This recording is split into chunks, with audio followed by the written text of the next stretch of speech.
So I'm here to judge the story as a Gunner god myself. So I'm here to see if this is as Gunner as they say. Because right now people are saying mixed feelings, right? People are saying the mixed feelings, the mixed sentiment. We're gonna start all the way from story 1, right? You saw the ending is good. I saw they post a video on YouTube, right? I will look at I will look at the stuff later. I need to do all the way from story 1.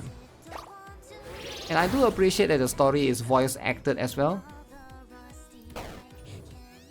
Ghost Hunter.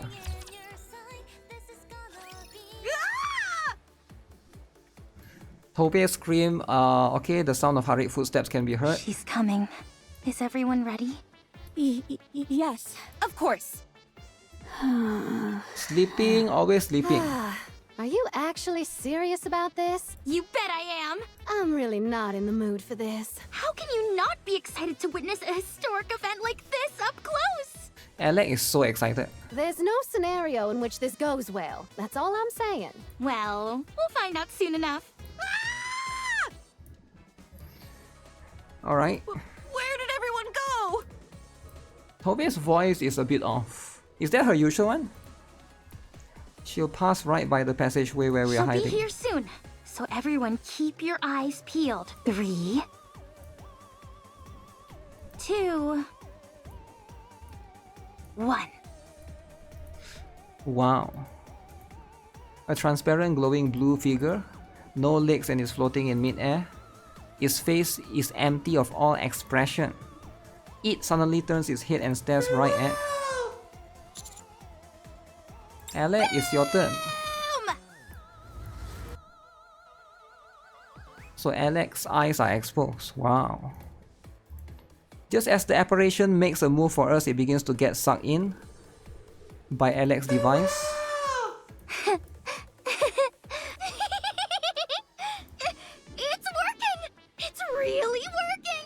Wait, that thing actually works? Farewell! Sorry, but I'm not going anywhere! There's a reason why the ghost is only saying farewell, right? I think there's a reason for that. Another burst of luminescence. The ghostly creature is sucked into Alec's vacuum and vanishes. Oh! Did it work? No way. Hey, wake up! We caught it! We caught it! We got it! Okay. Alec captures it. It actually worked. There's nothing to be afraid of anymore! Miss Tube, the coast is clear! You can come out now. It's time for us to strike back! Huh? Ms. Tube? A screaming Tove comes running from the opposite direction. Behind Tove, there appears to be a swarm of 30 or 40 ghosts. Help me! Hiya! 30 or 40, that's a lot. Towards the ghost horde. Ghosts go boom! So I guess this entire thing is inspired by the Ghostbusters thing, right? We're currently on a ghost ship eradicating phantoms. Okay, that's pretty cool. Well, let me increase the... This story was goated? Really? How do I increase just the... Commander, can you hear me? I guess just the voice? Why did I have to go out all the way here? Ghostbusters, Goonbusters. You did enjoy this story, it was fun. So no longer a sad story, more like a fun story.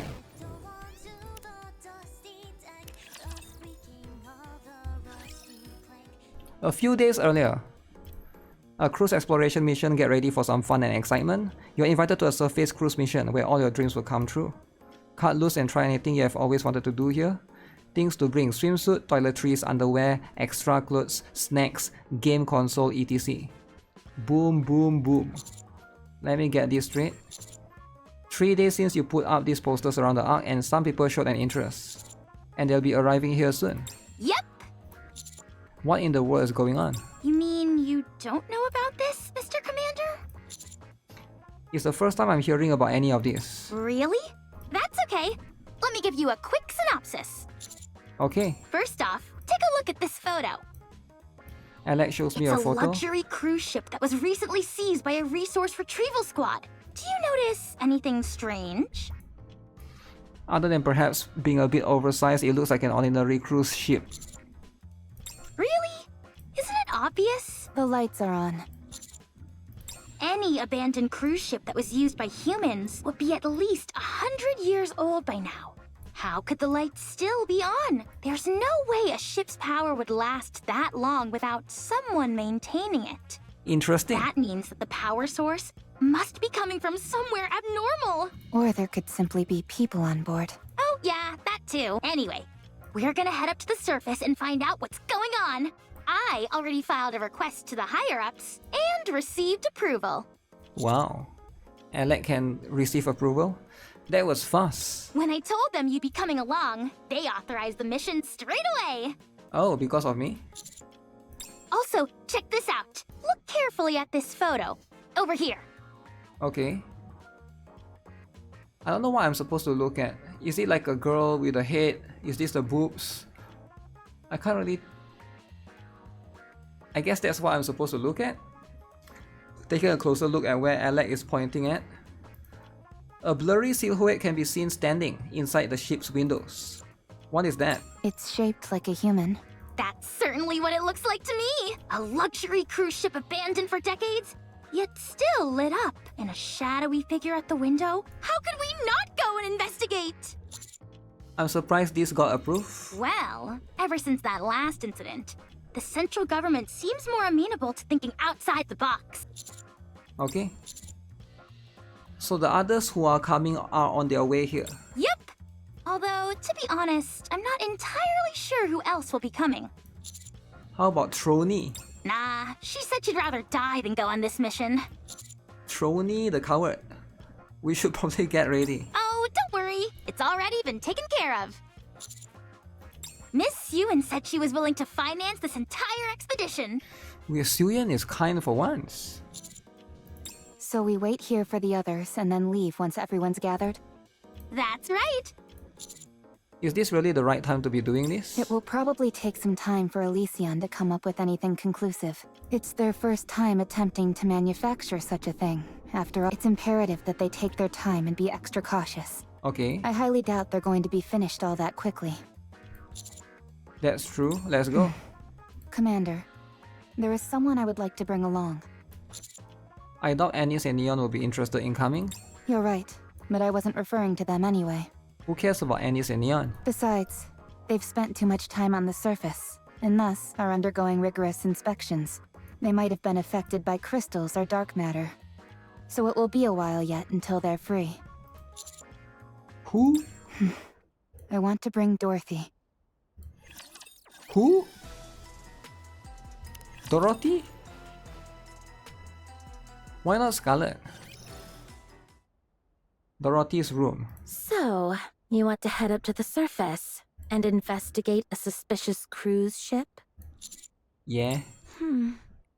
First of all, I don't know why you're coming to me, of all people, with this proposition. Second, why are you two wearing swimsuits? Because kawaii. Well, the cruise ship is on the ocean after all. When you're heading to the sea, you need swimsuit. Did you both change in this building? You didn't come all the way here dressed like that, did you? We did. Do you find the tea agreeable? Very much so. I don't know much about tea, but I enjoyed it. Oh, we just drank tea, is it? Wow. I'm glad. Now, if you don't mind, you can leave. Look at this. Rapi turns the tablet that she is holding towards Dorothy. It's the same picture of the cruise ship Alex showed us earlier. Okay, same picture. I'm telling you, I'm not interested. The ship here is a luxury cruise ship. Don't you want to ride it? Dorothy does seem very luxurious, right? No, I don't. I thought a luxury cruise would be right up your alley. Seems it wasn't just your hair color that changed, but your brain got affected as well. Damn, roasted! Roasted. Rapi's brain got affected. I was only kidding. Here, take a look. Rapi points to a specific part of the screen. What? I don't see anything. Don't you think the water current here resembles a heart? Are you sure you don't have a screw loose? Just kidding again. Okay, for real now. Just kidding. Look over here. It's just a prank, bro. You're starting to irritate me. Please leave. Look at the window. Rapi points to the blurry human-like figure standing by the window. Okay. I don't think that's a trick of the light. It might be a NIKKE. Wow. Or potentially, even a human. Dorothy, are you shaking because you're scared? Please stop talking. I'm begging you. Let's go together. All you'll do otherwise is stay inside all day watching TV and drinking tea. I didn't know she likes to watch TV and drink tea. You should get some fresh air once in a while. Is A2 worth getting? In my opinion, not really. She's I would say 2B is much more worth getting than A2, right? Because of like HP scaling and stuff, there's a chance that 2B could be meta. But unless you want to get for collection, yeah. You'd be surprised how productive I am. Okay. Okay, what is it exactly that you do? It's a secret.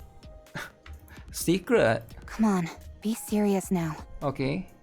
About what? You're coming, right? Were you always this stubborn? Oh yeah, I think I was just holding it in until now. Do you remember Red Hood? If you come with me, I'll tell you more about my relationship with Red Hood. Wow. And my current incarnation. I can't take her seriously when she's holding the shirt, pulling it down towards her boobs like that. Where do I need to go? Come to the commander's room when you're ready. We'll leave as soon as you arrive. Okay. And if I don't come? You will. We'll wait for you. I'll leave the tablet here. Be sure to bring it with you. Wow. See you later, Dorothy. Wait.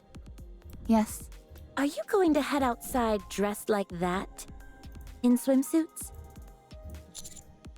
Why not?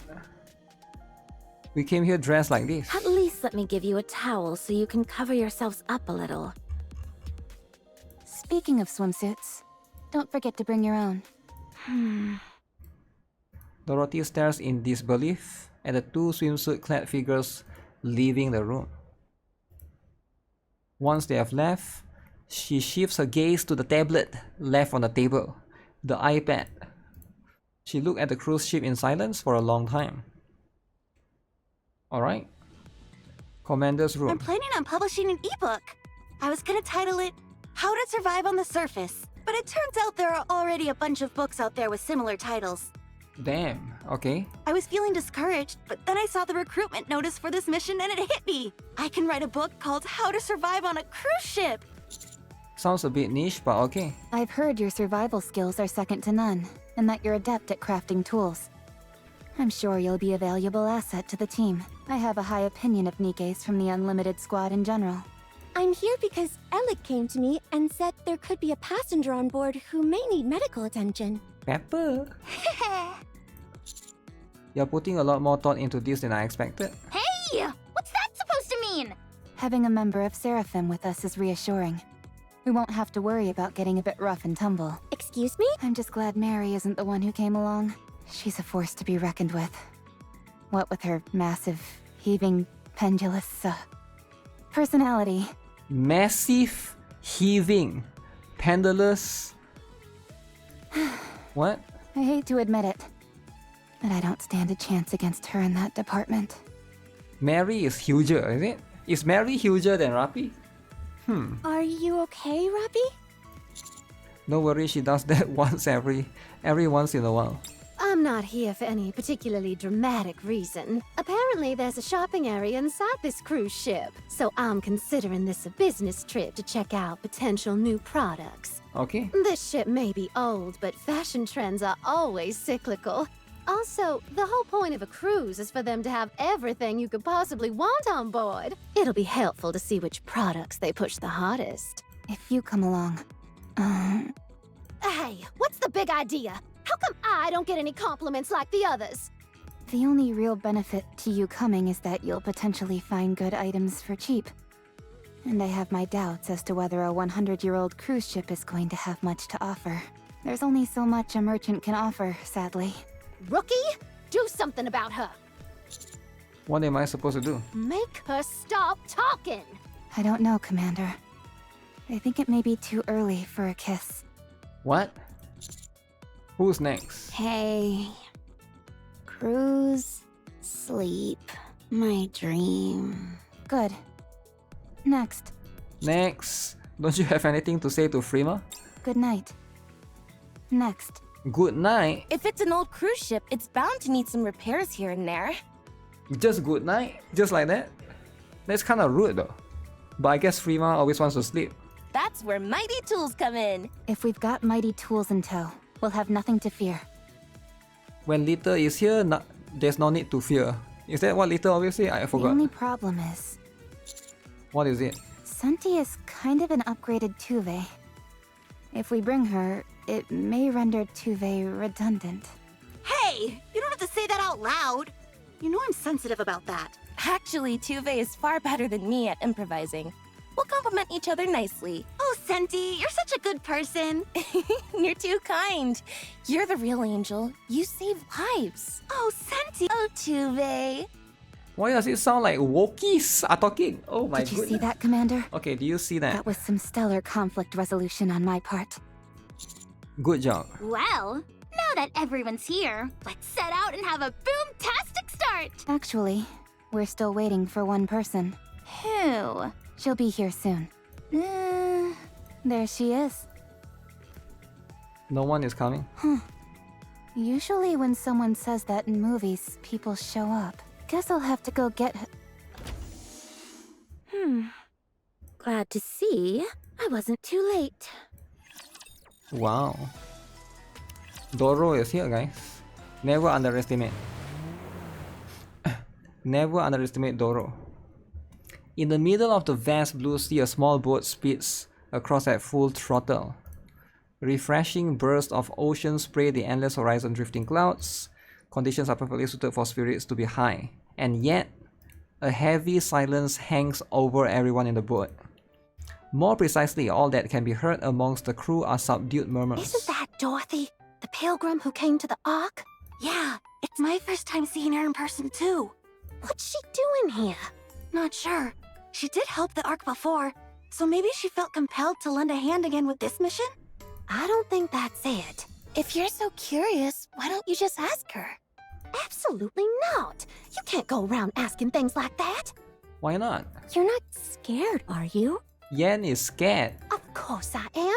You're telling me you're not? Not in the slightest. During that incident back in the Ark, she fought against the heretics, didn't she? Thanks to her, a lot of people were saved. You're not wrong, but that's exactly why this is so suspicious. No one in this world does a favor without expecting something in return. Okay. You're only saying that because you're a merchant. Merchant. Yeah, you shouldn't be so cynical. There are plenty of people who do good without expecting to be repaid. True. True like me, right? Sorry, but I'm not convinced. She's definitely up to something. Your friends don't seem to understand the concept of whispering. You can hear them? Every word, loud and clear. All of you, be quiet. Dorothy can hear everything you're saying. Everyone jolts in shock, and true silence falls over the boat. Damn that grin. Sorry for their An behavior. apology from someone else doesn't mean all that much. Ms. Dorothy, What? do you like starfish? I don't know. I've never seen one before. Are you sure? There's one stuck on your shoulder. Shoulder. What the? How do I get it off? Don't worry, I'll get it. Rapi reaches for the starfish stuck to Dorothy's shoulder. It begins to wriggle. On second thought, I don't think I can do it. I'll do it. I reach out for the starfish on Dorothy's shoulder. The creature wriggles even more intensely. I don't think I can touch it either. What are you two doing? Tove walks over and casually removes the starfish.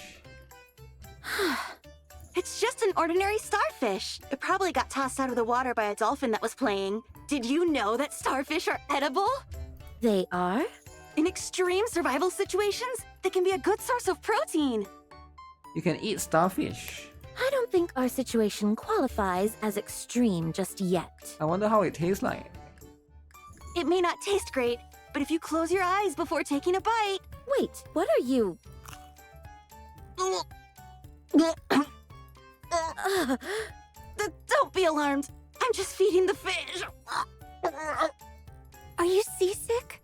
Lie down and relax. You're seasick? Here, take this medicine. It'll do the job.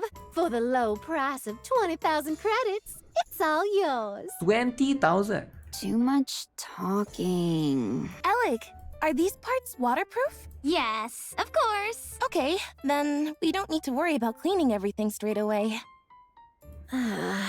Let's turn the boat around. No way! Not when we've come this far. You see? There's the cruise ship, straight ahead. We'll arrive soon. Soon. Okay. They get scared by Patrick. Patrick is scary, alright? We dock our boat beside a cruise ship so massive that it's imposing even from a distance. We board the colossal vessel. After a quick look around, gather on the deck. Something seems weird about this place. Yeah, it's oddly clean. Almost as if there's someone tending to the ship still. Tuve, you've still got a bit of vomit on the side of your mouth. As expected, the lights are still on. That means power is still being supplied to the ship. I did some research beforehand. This ship is called Utopia. Utopia. It was a renowned vessel, so getting the blueprints was easy enough. I've sent the schematics to all your phones. You really came prepared. Of course! The more prepared you are, the better off you'll be. Alec is seems like a very responsible NIKKE, right? Miss Dorothy, give me your phone number. Phone number. I don't need the blueprints. I thought the deck would be structurally unsound from aging, but it feels remarkably sturdy. I don't think we're in any danger. I'm not sure it was even necessary to swap our bodies out for swim-ready models. It's almost like there are no hazards at all. That's precisely the problem. That means there's no point in having a survival expert. Damn, Tove is useless. Without danger, I'm just a lesser version of Senti. If you ask me, a lack of danger is the best case scenario. That means I won't be needed, which I think is a good thing.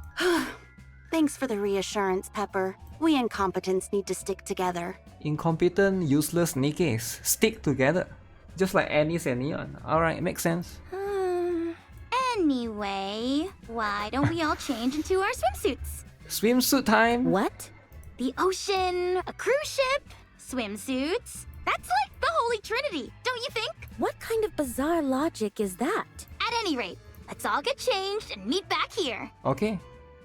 Everyone scatters. Aren't you getting changed? No, Why not? there's no reason to. Did you not bring a swimsuit? You did, didn't you? Here, follow me. Huh? Rappi pulls Dorothy by the hand. Hey, you shouldn't touch people without their permission. Yeah, don't be touching, right? What the? Why are you so strong? Why is Rappi so strong, damn? Let go of me. I won't say it again. What are you doing? So white. So soft. I wonder what Rappi is talking about. Very interesting. Be quiet, will you? To not show off assets like this would be a crime. Assets. You're the one committing a crime right now. If I must resort to evil in order to ensure that the right thing is done, so be it. Were you dropped on your head at some point? Oh. Uh-huh. So this is how I get you to be quiet. Damn, what are they doing right there? What are both Rappi and Dorothy doing? I ought to let the commander know about this. Then what do I need to know? A word of this to anyone, and you're dead. Now, stay still. Oh, yes. This swimsuit you brought suits you perfectly. Wow. Excuse me? It's so beautiful and elegant. I could never pull off something like this. Well, don't just stand there. Unless you want me to dress you. Don't come near me. I'll put it on. As I listen in on Dorothy and Rappi's conversation, The others gather back on the deck, having changed in their swimsuits. This is my first time wearing a swimsuit. It's really light and comfy. Super easy to move around in. It's awfully revealing, don't you think? You think so? When Litter gave it to me, she told me this is what all the young people are wearing nowadays. Imagine if Litter is in that. I don't know where she heard that, but it looks good on you. Thanks. I made a customized survival swimsuit.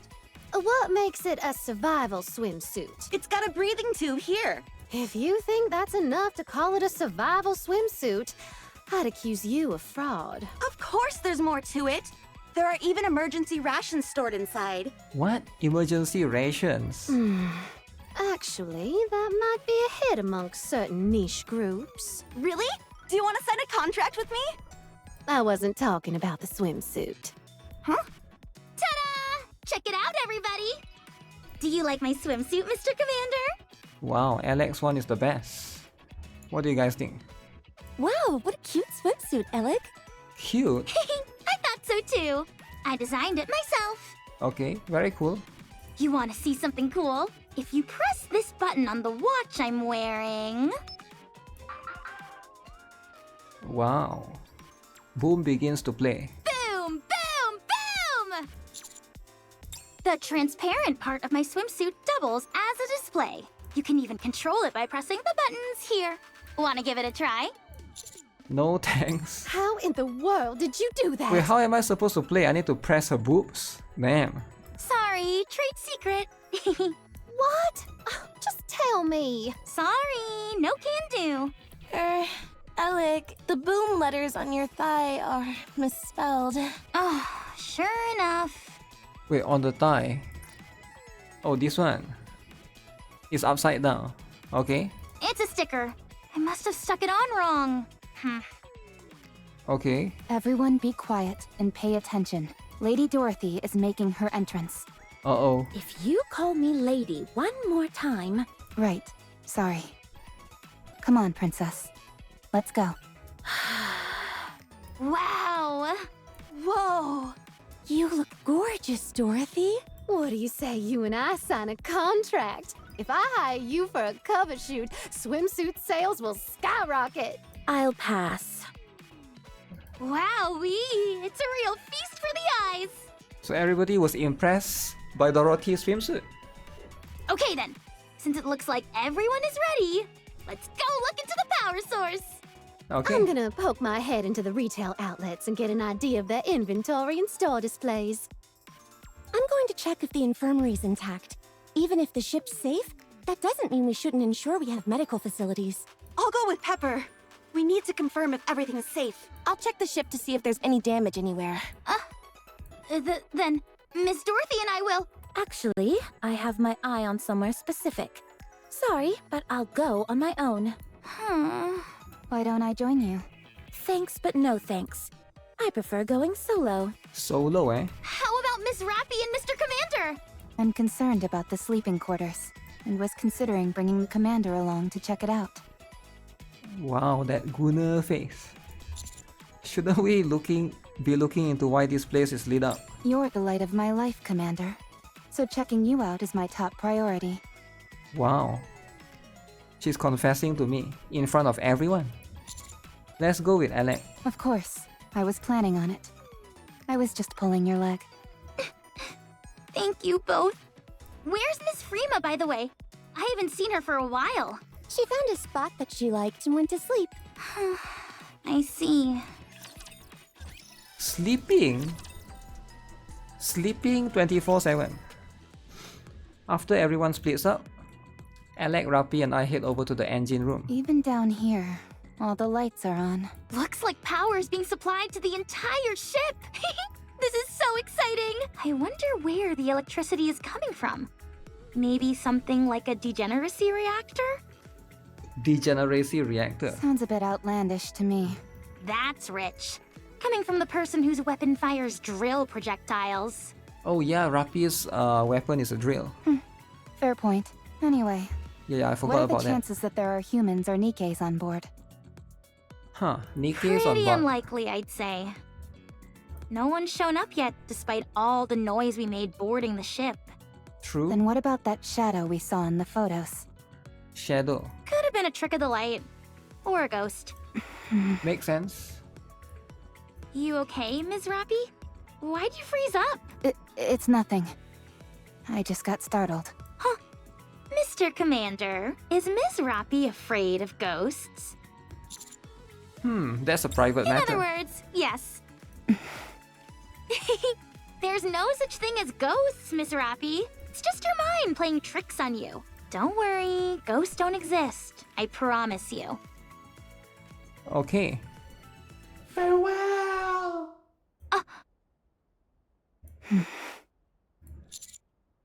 Now then, why don't we head into the engine room? Hold on. Didn't you hear that? Hear what? Nope, I didn't hear anything. You don't think it's ghosts, do you? Stop kidding around.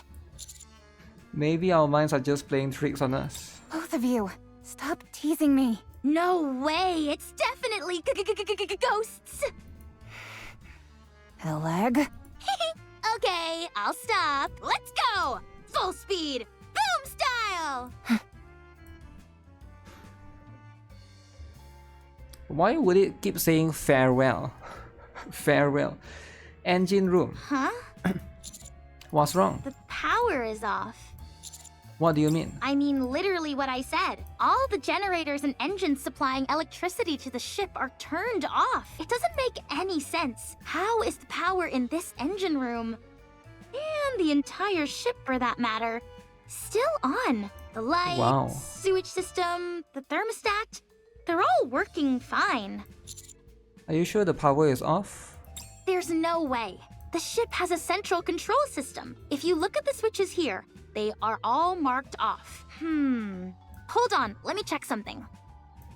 Alec moves towards the tangled mass of How wires. peculiar. There's a current flowing, but where is it coming from? It's almost as if a ghost is behind this. Commander, I have a suggestion. What is it? I say we destroy the ship. What? If we blow it up, it'll take all the ghosts and paranormal power sources along with it. We've gotta be sure. If we take out the ship, everything will return to normal and... Rappy, get a You're grip. right. I'm sorry. I lost my composure for a moment. You two, Alec, enough teasing. All right, I'm sorry. I say we flip this off switch to on. That way we can see if it's just a display error or if the power source itself is really inactive. Okay, power source could be inactive. Are you sure that's safe?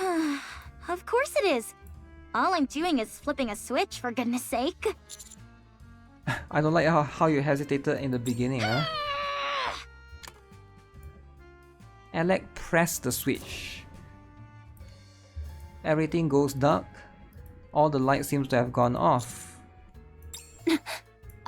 Oh, a power outage? I didn't bring any flashlights. Let's get out of this engine room, first of all. Yes, good idea. It's pitch black, I can't see 2 inches in front of me. I can't see a thing. How about we hold hands on the way out? Sure thing, Mr. Commander. I guess your vision isn't so hot. Take my hand, Commander.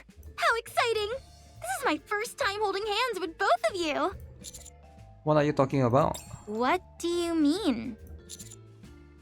I'm standing in between you and Miss Rappy, holding both your hands. I'm not holding anyone's hand yet. Uh-oh. What is she holding? All the lights in the engine room turn back The on? lights are back on. Okay. In the brightly lit engine room, none of us are holding hands with each other.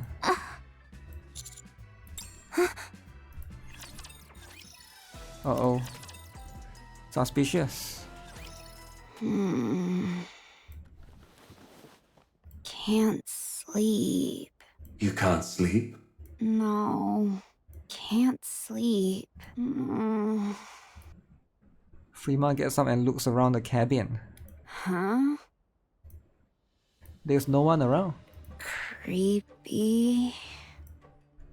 Freema lays back down on the sofa and pulls the blanket over herself. She feels something strange under the covers.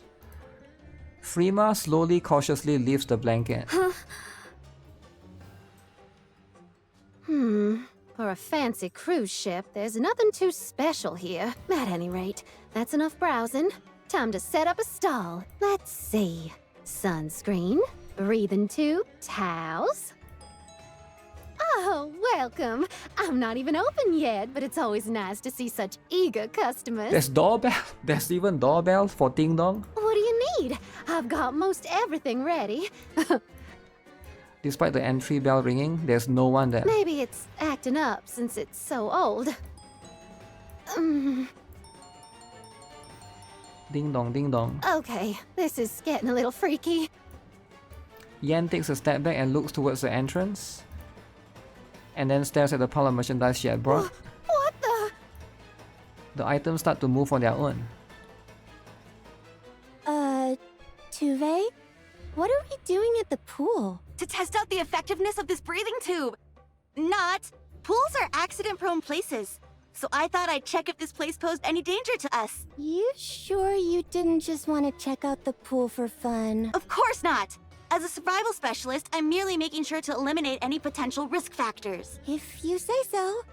Let's check it quickly and then head over to the infirmary. Okay. Huh? What is it? Look! Something's wrong with the swimming pool. Otherwise, why would the water be swirling around? Damn, there's a whirlpool around there? Wait a moment. Something does seem strange. Bubble. A huge water shoots out from the pool.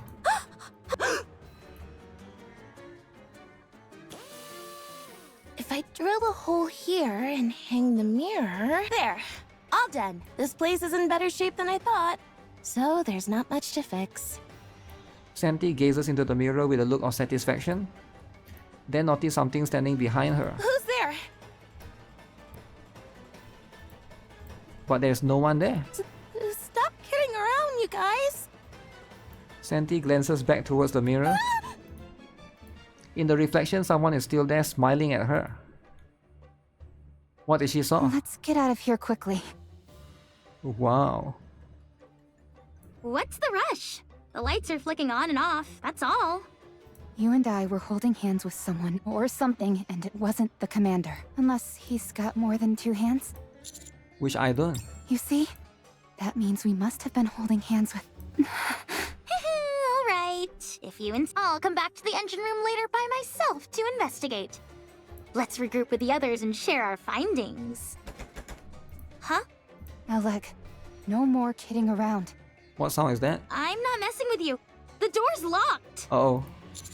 Why don't we force it open? This door is sealed tight. We'd have to use an explosive charge to get it open. And that could damage important equipment in here. Good point. Hey, is that Miss Dorothy? Beyond the small window in the engine room door, Dorothy can be seen. She appears to be wandering around the deck looking for something. That explains it. What? Commander, Dorothy locked us in here and it was her who turned off the lights. I'm certain of it. Dorothy is the one doing the prank? Sure, I'll admit I was a bit indecent when she was changing into her swimsuit, but this is so uncalled for. Uncalled indeed. I'm not so sure I agree. There's no reason for Dorothy to prank us like this. Then who turned off the lights and locked the door? Tove. Are you implying that there's some unscientific explanation? That some supernatural entity did this, like... a ghost? You're so silly, Commander. There is no such thing. At least, there shouldn't be. I hope there's not. Snap out of it! You're losing it. Far from it! I'm the calmest, most rational one amongst us right now. You're the one who's lost all sense of reason. Farewell! Something penetrates through the engine room door and stares at us with empty, hollow eyes. I can't believe what I'm seeing. It's semi-translucent and it has no legs. There's no doubt about it. It's a... You've gotta be kidding me. Farewell! 7 Dwarf 0, fully active! Pierce through! Rapi deploys her drill and shatters the engine room door instantly. Oh no, that's bad, right? All of us flee from the engine room without looking back. A ghost! A ghost! A ghost! It's a ghost! Ghost! Damn, I've never seen her eyes like that. That's kinda crazy. Ghost! Ghosts are scary indeed. The entire group scrambles back to the top deck, each of us pale with fear. Everyone? Did you guys also? You guys saw it too? Really? This can't be real. You mean we all saw something? This is insane. So it wasn't a hallucination. No, I definitely saw something. It was a ghost in the mirror. Okay, the only one that's not here is Dorothy. Blanket ghost. Blanket ghost. Telekinesis ghost. Water ghost. A ghost that passes through walls! I didn't know there were so many types of ghosts. Commander, once again, I propose that we destroy the cruise ship. I'll use 7 Dwarf Zero. I'll destroy this ship. I'll bring it all down. Damn. Calm down, Rappi. Is everyone okay? Nobody is hurt? No, I don't think anyone's hurt. I think that's a good sign. That means the ghost is just doing some prank. I haven't seen Dorothy for a while, though. Hey, now that you mention it, I need you all to listen carefully. Don't be shocked, but Dorothy is the one behind all this. What? We don't know that. We can confirm it once we find Dorothy. We've got to carry out a search for her immediately. What's wrong, Ms. Rappy? You went quiet all of a sudden. What is it? Why are you both freezing and staring in the same direction? Curiosity always trumps fear.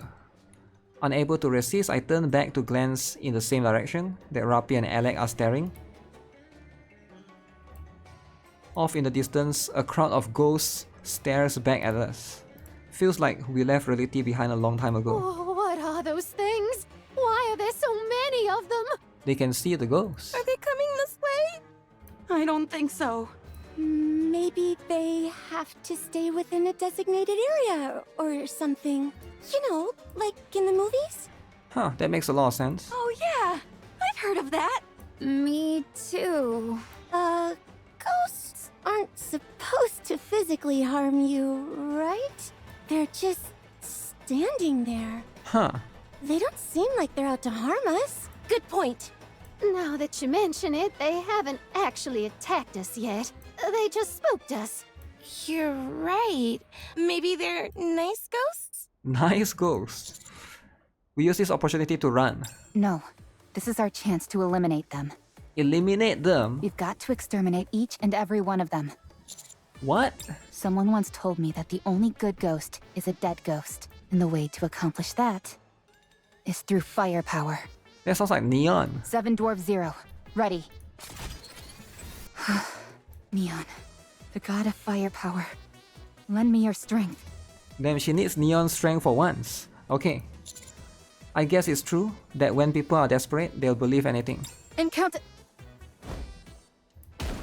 What the? I reflexively duck. I feel a small vibration and turn around to see a large steel crate that has landed behind us. What is this? Wait, is the ghost throwing stuff at them? A barrage of steel crates flies out from the ghostly horde. Wait, the ghost can throw objects at them? Take cover! Yikes! Guess these guys are dangerous after all! I didn't expect them to actually attack us. Boom bang bang. How are ghosts so strong? Rappi stands up and aims her weapon at the phantasms and pulls the trigger. Be gone, evil! You can't kill them, right? With bullets. The bullets pass through the diaphanous ghosts and hit the wall. Physical attacks don't work on ghosts. No surprise there. Damn. Commander, Yes? do something! Retreat! Retreat to where? The ocean? Can't you swim with the new bodies you were outfitted with? For a while, sure, but not across the whole ocean. Then let's spread our wings and fly out of here. Fly far away from this place. Mr. Commander, get a hold of yourself! We can't have you losing your cool as well. They're coming again. Everyone, scatter! If we stick together like this, we'll all get crushed. I run without knowing what direction I'm even heading towards. Resounding vibrations and cacophonous crashes burst forth from every direction. I don't have time to look around, I just keep running while crouching low.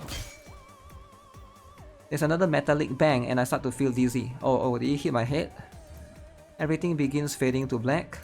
I know this feeling very well. I eventually lose consciousness. Oh shit. Wait, did it hit my head? Oh, I fell down, is it? Commander! Oz! Blist! Mr. Commander! Buzz! Survivalist! Oh, this isn't good. I've got to perform CPR.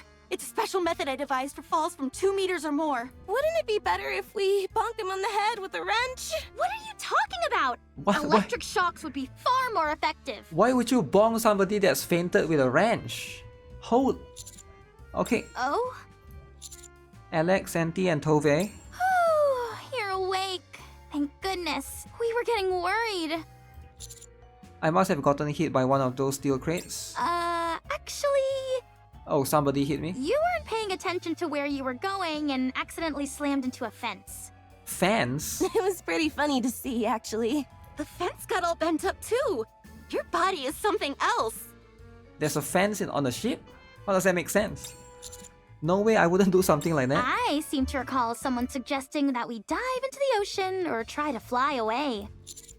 I wasn't myself. I was possessed by a ghost, yeah, that's it. Right. After all, someone like you surely wouldn't be so scared of ghosts that you'd be terrified beyond the capacity for rational thought.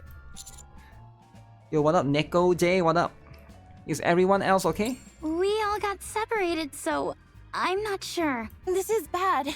Whenever people get split up in horror movies, they get picked off one by one. True. We've got to regroup and figure out what to do next. Never split up in horror movies, alright? Never. Although, I don't think, even with all our heads put together, we'll be able to come up with a genius plan. That may be true, but... That's precisely why we need your help, Mr. Commander. Huh? I've got a hunch, and I need your help to put it to the test. My help? All you've got to do is go hug a ghost. Hug a ghost? Give one of those ghosts a big old bear hug. In fact, I see one right over there. At the end of the hallway, a ghost can be seen? After some close observation, I've noticed these ghosts always head straight toward us. Maybe they're just after some affection? But what if I get possessed? Not that I'm scared, mind you. Dunno. Maybe we could use the Heimlich maneuver to force it out of you. What is a Heimlich? I don't think that's how possession works. Once again, I propose a wrench to the head.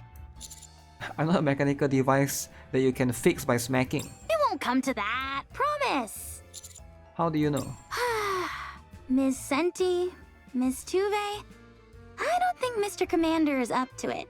He's too scared, so we'll have to nix the plan. It might be for the best. We wouldn't want him wetting his pants and embarrassing himself after all. Why would I wet my pants? All right, Mr. Commander. You see that fire hydrant cabinet over there? I'm sure that's a nice, safe place for you to hide. Or maybe I could build you a baby cradle? One that rocks you to sleep? Your preoccupation with safety shows just how seriously you take survival. You have my respect. So they're all looking down on me now. It would appear I'm not too good at cracking jokes.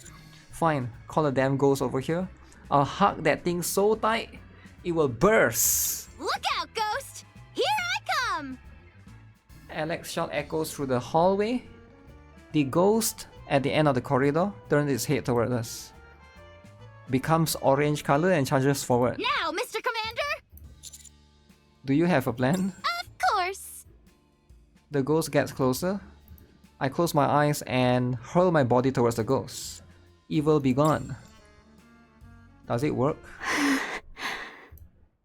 Freema is crouched under a table in the cafeteria. Tablecloth too long. Can't see outside. Also, from outside, can't see inside. Cozy here. Safe. Good for sleeping. Genius. Sleeping? Uh-oh. Footsteps. Footsteps. Coming close. Must be quiet. Wait, but ghosts don't have footsteps though, right? Wait. Ghosts don't have feet? Can't hear footsteps. Genius. Hey. The footsteps stop. Hey. The footsteps stop in front of Freema. The tablecloth lifts up, revealing a pair of empty eyes staring at Freema.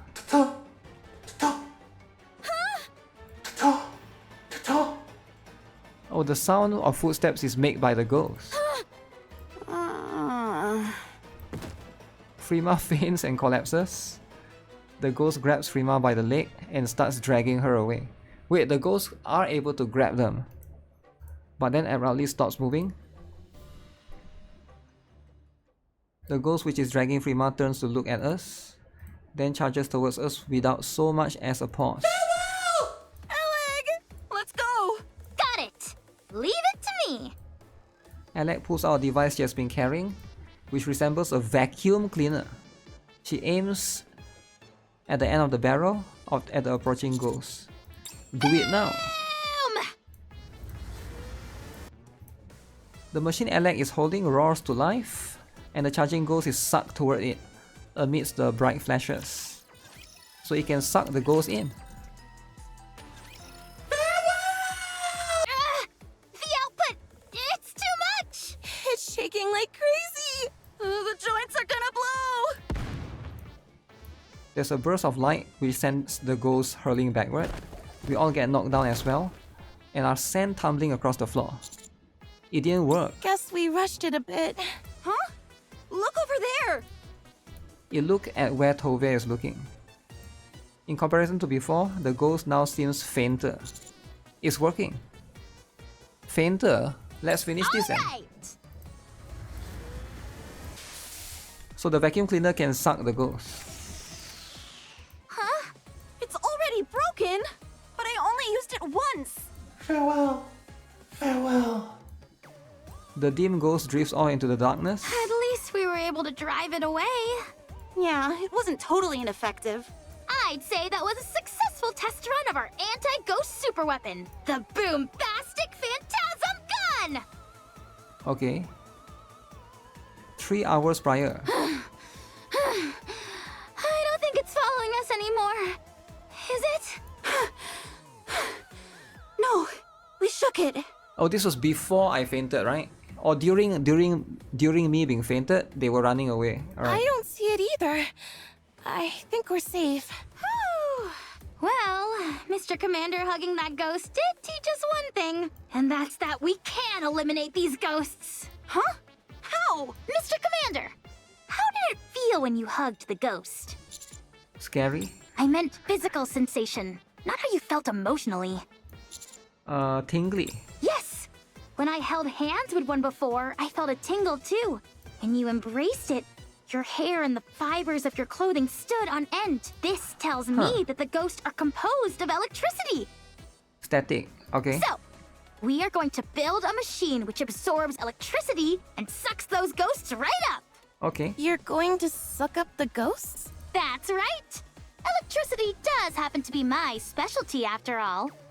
Luckily, we have Alec. And with you two handy folks on deck, I'm sure we can come up with something in a jiffy. That is, if you two are willing to help out. Of course. Of course they have to help out. Present. Boombastic Phantasm Gun. Brilliant. Considering how effective this thing was on such a rushed schedule, if we take our time and put some effort into it, it'll be remarkable. The name is a bit long though. I say we call it BFG for short. BFG. BFG? Intense name. You bet it is. It's the most badass name there is. I think he just wanted to use that acronym and threw a name together. Phantasm isn't even spelled with an F. But how are you planning on upgrading it?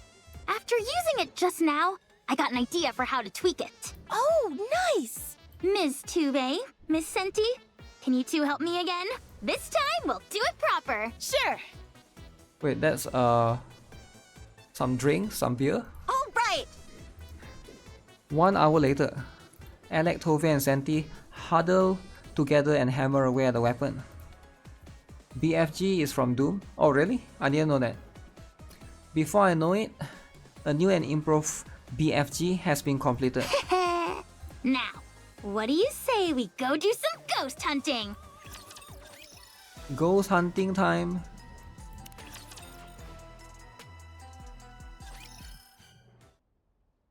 Yan and Pepper are inside a cabinet, holding their breath. Huge! Yo, how is this allowed? This is huge. Hey, don't push. Don't push. Don't push, alright? You're taking up all the space. Yeah, because you're huge. When you're huge, you will take the space, right? I'm not even moving. I'm staying perfectly still. Then you need to lose a few pounds. Fat. Hey, there's no need to be mean. All that weight of yours is gonna launch me out of this cabinet. My weight has been normal for years now. I was wondering why it felt like my chest was being crushed. Does all the fat when you eat go to your boobs or what? Wait, Pepper is fat. Damn. Hey, what are you doing? Do you have a permit for those things? They're practically deadly weapons. Wait a moment. What are you... Uh-oh. The cabinet door rattles noisily.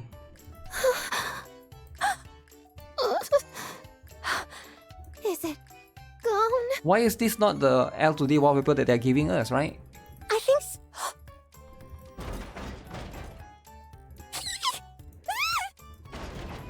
Oh, they got found out.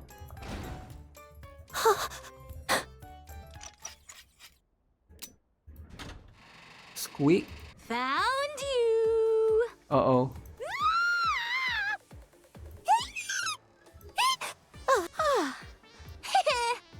I'm warning you. You better sleep with one eye open from here on out. One eye open. You scared the heck out of me. This is starting to feel more comedy than horror. Have no fear, everyone! We no longer have to run or hide. Now, it's time we fight back! Huh? I don't get it.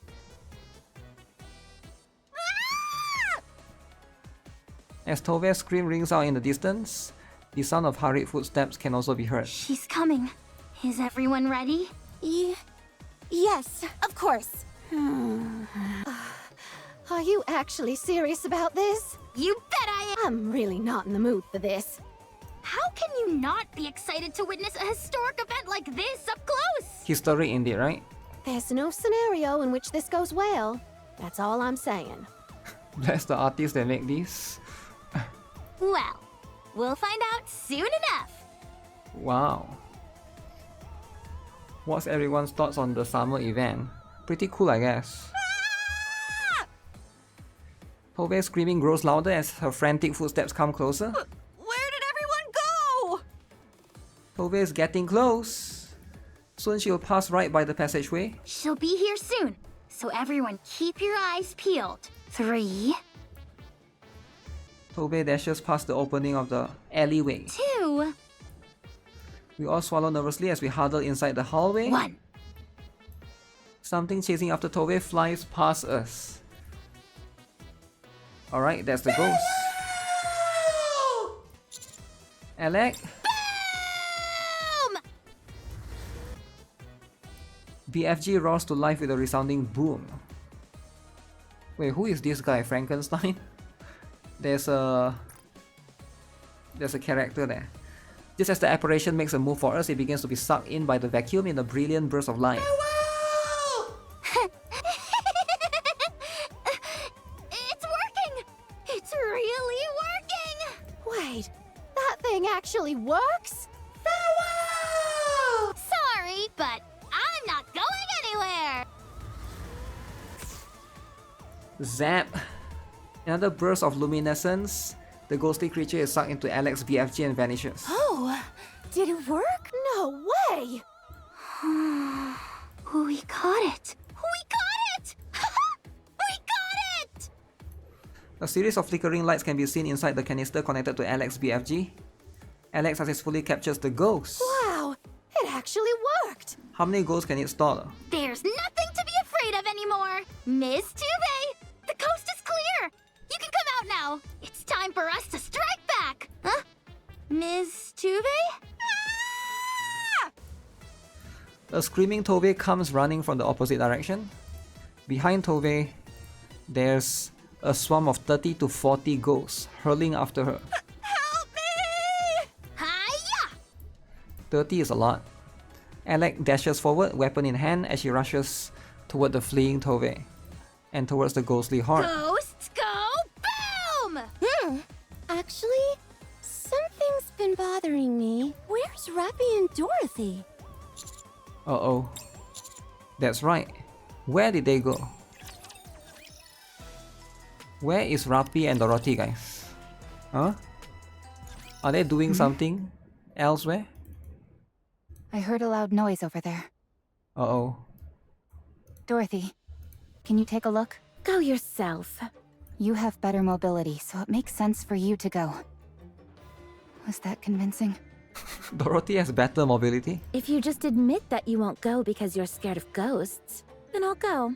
Dorothy, let me tell you something. There are no such things as ghosts. Or at least, there shouldn't be. I don't even know what to say to that. Now hurry up and go. No. Then let's go together. I said no. Okay, fine. Then answer this one question. Did you turn off the lights in the engine room? As a prank. No. Is all this ghost business your doing? How did you possibly jump to that conclusion? Because something about you seems off. Okay. What the? I don't know what happened to make you change like this, but I preferred the old you. The one who only spoke when necessary and stayed quiet otherwise. Why? I don't think I'm a fan of the current you. Why not? Do I have to spell it out for you? It's because... Because I remind you of Red Hood? You like Red Hood. Why don't you like me? Because it feels like I'm looking at someone pretending to be Red Hood. An imposter. Oh. I am me, Dorothy. Not Red Hood. Then stop this pathetic mimicry. What are you talking about? Trying to cozy up to me. Assuming that if you like something, others must too. I don't believe those are traits unique to Red Hood. Perhaps your social circle is too small, and Red Hood is your only point of reference. True. Dorothy don't have much friends anyways. That's probably true. Fine. I give up. Just leave. I have things to do. What is it? Let's do it together. No. It's something very personal. Huh? This is your first time on this ship. How do you have personal business here? I just do. The moment you saw that figure in the window, you changed your tune and wanted to come here. Okay. What are you looking for? Who might that be? There's another thing. Something more important. You promised you would tell me about your relationship with Red Hood, and what you really are now. You changed the subject like a bull crashing through a china shop. China shop? If you're going to follow me around like a pathetic puppy, you can at least expound on that. Who knows? Maybe all your blabbering will alert your comrades. That way, I'll finally be rid of you. It's a sad story. It will be difficult to listen to without tears. I'll try my best to hold it together. Rappy takes a breath and calmly begins to regale Dorothy with a story. Her earliest memories in the hospital. How she became a NIKKE. How she lost her comrades. How she met Red Hood. How she learned about aspirations. And how she said goodbye to Red Hood. After that, Wait a moment. What's wrong? It's not boring, is it? I can try to spice it up and make it more interesting. Dorothy, don't cry. I'm not. Well, from here on out, it's not as sad as before. So don't worry. Rappy continues her story. How she wandered around wanting to become like Red Hood. How she left Absolute, thinking that she had hurt her comrades out of selfishness. How she met Anis, drifting around like a mercenary. The formation and subsequent exploits of the Counters, and how she encountered powerful enemies and learned the true meaning of succession. How she came to carry Red Hood's legacy. All through her recounting, Rapi speaks calmly. And now I'm standing here, telling you my story. Powerful enemy. Do you mean the heretic? And those comrades you met on the surface? Who are they? I won't go into detail about them. Telling you about them would be far too risky. If you join the Counters, I'll tell you everything. Oh. No thanks. Dorothy, I'm going to go my own way. I hope you'll do the same. In return for telling me your past, I'll overlook your presumptuous meddling. I'll handle my own affairs. And you do the same. I see you like to keep me at arm's length. I really did prefer the old you. Uh-oh. A loud roar echoes from afar and the cruise ship starts to shake. Rapi braces herself and falls to one knee. I'm pretty sure that wasn't my imagination. Let's go. Dorothy? Rapi turns only to find no one behind her. She just disappeared. That was fast. Why couldn't she come with me? Uh-oh.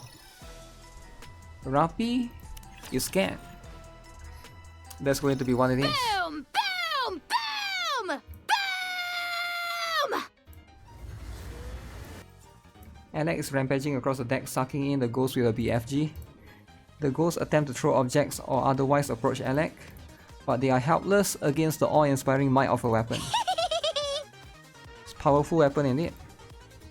I'm starting to wonder which side is the bad guy. Wow, they don't stand a chance. I'm glad it's all going well, but this is so trippy. It sure is a strange world that we live in. Are you okay, Freema? You haven't said anything for a while. Does she ever say much? Fair point. But she's been awfully quiet, even for her. Observing. Observing what? Ghost. Commander, Rapi, you're safe. of course. I ain't afraid of no ghosts. Do you see Dorothy? I did. She said there's something she has to handle on her own. What? So she left me all alone somewhere dark and spooky. Sounds rough. What's going on here anyway? Alec, Tuve, and I made a ghost hunting machine, and it's working like gangbusters. Those ghosts can't do a thing. It was my idea to model it after a vacuum cleaner. Yeah, but I basically made it all by myself. Incredible. Boom! Another ghost gets sucked in. It's only a matter of time before the whole area is clean. Phew! Freema is trying to say something. I'm getting exhausted. 113. Oh, she's counting. Sorry? Ghosts caught. 223 at the start. 132 left. Freema. 223 minus 113 is 110. May I interest you in a little device we call a calculator? Damn, Freema miscounted? Boom! Phew. It's strange. It doesn't feel like they're decreasing. If anything, they're... Increasing. Ghosts increasing. At that very moment, a swarm of ghosts surges up from below the deck. So they are increasing. At a glance, they seem to be... 434. 455. 461. That's a lot. I think we may need to switch strategies. We need to retreat! I hate to be the party pooper, but there's nowhere for us to escape. The entire deck is swarming with ghosts. There's not a single opening which we can break through. Things are getting desperate. I'll try talking to them. You'll what? Part of being a survival expert is studying ways to communicate with animal species. Animal. I've also gotten a lot of advice from the folks at Happy Zoo, so I'm feeling confident. Do ghosts count as animals? Either way, the basics of communication are the same. You need to understand their intent and convey your own. Based on my survival expert instincts, I believe these ghosts are trying to tell us something. Steel box slams down right in front of Toge. I believe they're saying they want us dead! We have no choice. We have to destroy the ship. You'll kill us all. Everyone! Over there! There's a ladder! It's an emergency ladder connected to the bridge. Let's climb up it. But what if it leads us to more ghosts? There can't be any more there than there are here. That's right. In extreme situations, sometimes the key to survival is simply avoiding the worst-case scenario. Let's go. Fantasy. We hurriedly climb up the ladder to the bridge. The humming sound of machinery can still be heard. Looks like the power is on here as well. Thankfully, there don't seem to be any ghosts around. Yes. Judging from their previous behavior, it seems the ghosts can't leave certain areas. Huh. Maybe there's some kind of spirit bound to this place. Spirit bound to this place. Still believing that those things are ghosts, are you? No, I told you.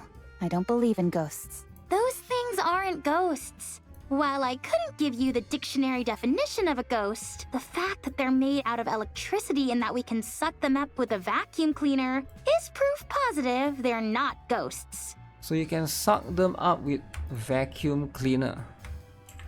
Yeah, that's probably going to be a very different one. Furthermore, I may be amazing, but not even I could manufacture a machine capable of capturing honest-to-goodness ghosts. I came to the same deduction. Those things aren't ghosts. Don't lie. If I were to guess, I would say those things down there and on this bridge are probably... Alec presses a button on the bridge. Something rises up from the center of the floor. Another ghost. 7 Dwarf 0! Fully act! No! Wait! Alfred. Hello, dear passengers. I am Alfred, the central AI responsible for overseeing the luxury cruise ship Utopia. Wait, so it's an AI? Wait. Does this mean... Yes. All those things that we thought were ghosts were actually holograms. AI holograms. Damn. So it's not ghosts, they are just AI holograms. How may I assist you, dear passengers? But why? How can they throw things then? That wouldn't make sense. What's with the dear passenger stuff? Seems a bit stuffy. Utopia ship hallway. What the? This is a fantasy come true. It really does. Being able to relax like this with you on the ocean? Do you realize how long I've dreamt of this moment? Let us never part again and stay together forever, happy like we are now. There are no raptures in this place, no hunger, no despair. And even if one day there is, don't worry, I'll be here to protect you. Oh, is that Pina? Understand? Pina. Damn. So Pina is here. Or at least that's her spirit. So Dorothy is seeing Pina as the ghost. So that's part 1 of the story. What do you guys think so far? I shall proceed in Let's that look at part direction. 2. Part 2 is a pretty long story, I would say, right? So now we get to understand from Dorothy's POV. So it makes sense. No wonder she's kind of obsessed with it right here, right?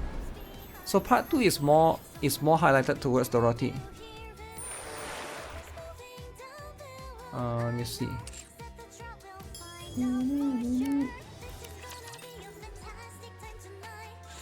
Welcome aboard the luxury cruise ship Utopia. It has been some time since I've encountered dear passengers like yourselves. Please wait a moment. Oh my.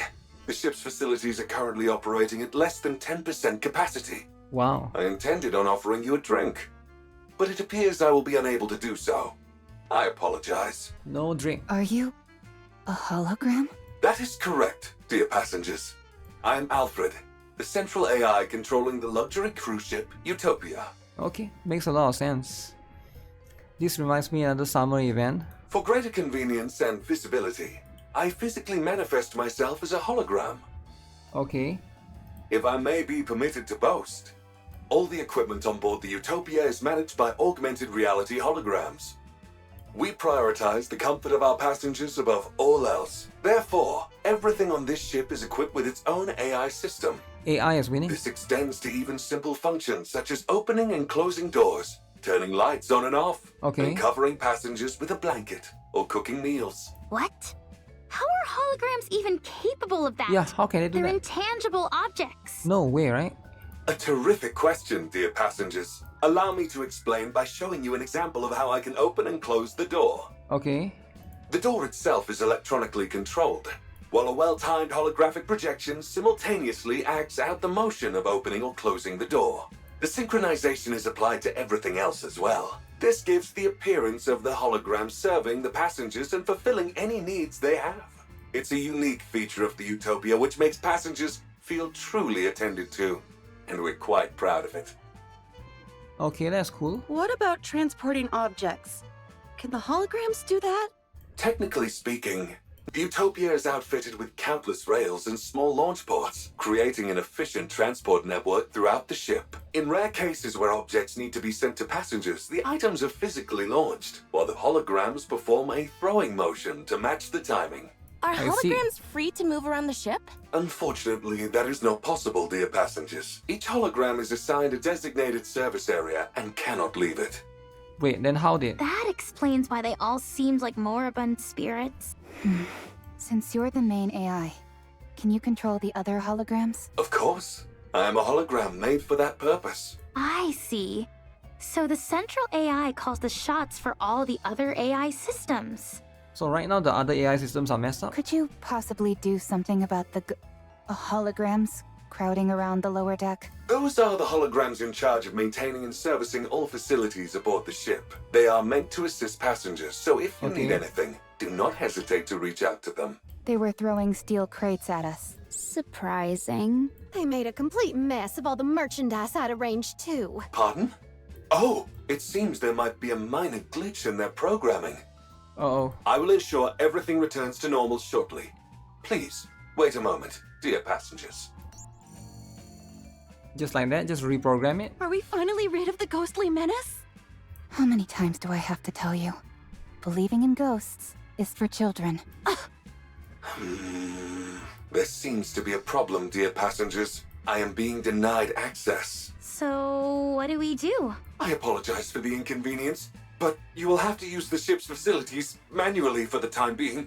I will work on resolving the issue as soon as possible. The problem is not about using the facilities.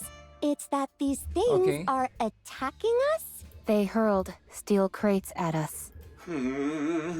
Are you sure they did not mean to offer it you as a gift? No, they flung it with full force, intending to hit us. Yep. They were clearly trying to kill us and screaming death curses. Definitely. They didn't say anything like that, but they did intentionally throw the crates at us. What is happening? They must be really rattled. We weren't even addressed as dear passengers. My apologies. I will get to the bottom of this. This cannot be. The Utopia is no longer a luxury cruise ship, but a hellish ghost vessel. Uh-oh, why did he turn orange? Why would Alfred turn orange? Each area of the Utopia is managed by high-tier holograms. The chef, Sisley, responsible for all the ship's cuisine. The repairman, Fixie, handles maintenance and repairs. The maid, Okay. Neaty, tends to the bedding and Neaty. ensures the ship maintains a welcoming atmosphere. The merchant, Celsi, Celsi. overlooks all of the shops and their merchandise. The safety management officer, Detaily, handles safety on board. Of course, Detaily. The name sounds a bit childish, don't you think? Simple names appeal to both children and adults, dear passengers. These high-tier holograms each oversee numerous low-tier ones. But now that all the high-tier AI systems are broken, Okay. the regular ones are acting on their own. This entire situation is due to the fact the high-tier holograms are not properly directing the others. Can't you tell the high-tier holograms what to do? Normally, yes. But remote access is currently disabled. That's not good. Is there any other way? If we physically connect my hologram emitters to their emitters, I will be able to return them to normal. Go figure. It always comes down to having to do things manually. All right, we'll take your emitter and connect it to the high-tier holograms emitters. Once we do that, you'll be able to fix them? Absolutely, dear passengers. Alec, now that we know the ghosts are holograms, can we just ignore them and carry on with the mission? Wait, what? We came here to conduct research for my book. I mean, to investigate the ship's power source. Book? We can't do that. If the ship isn't functioning properly, any investigation would be meaningless. That's right. This is an important mission, so we need to be extra cautious. Yeah, totally. I just said that as a test, to make sure no one was getting sidetracked. Sure. Anyway, it feels like we've jumped out of a ghost story and into sci-fi. I'm just glad that we're not dealing with the supernatural. What do you mean? There's no such thing as ghosts, Commander. Only those with weak minds believe in such things. You changed your tune awfully quick. There's no time to waste. Let's move out. I'll take point. If we run into anything, ghosts or otherwise, tell them to come my way. Nothing can stop me. Whatever you say. Okay. Nothing can stop Rapi. Utopia ship kitchen. Cooking the food, sizzle. Scrum delicious. Damn, what's that voice? Fresh and hot, sizzle. I take it that's the chef, Sizzly. Doesn't look too intimidating. Okay.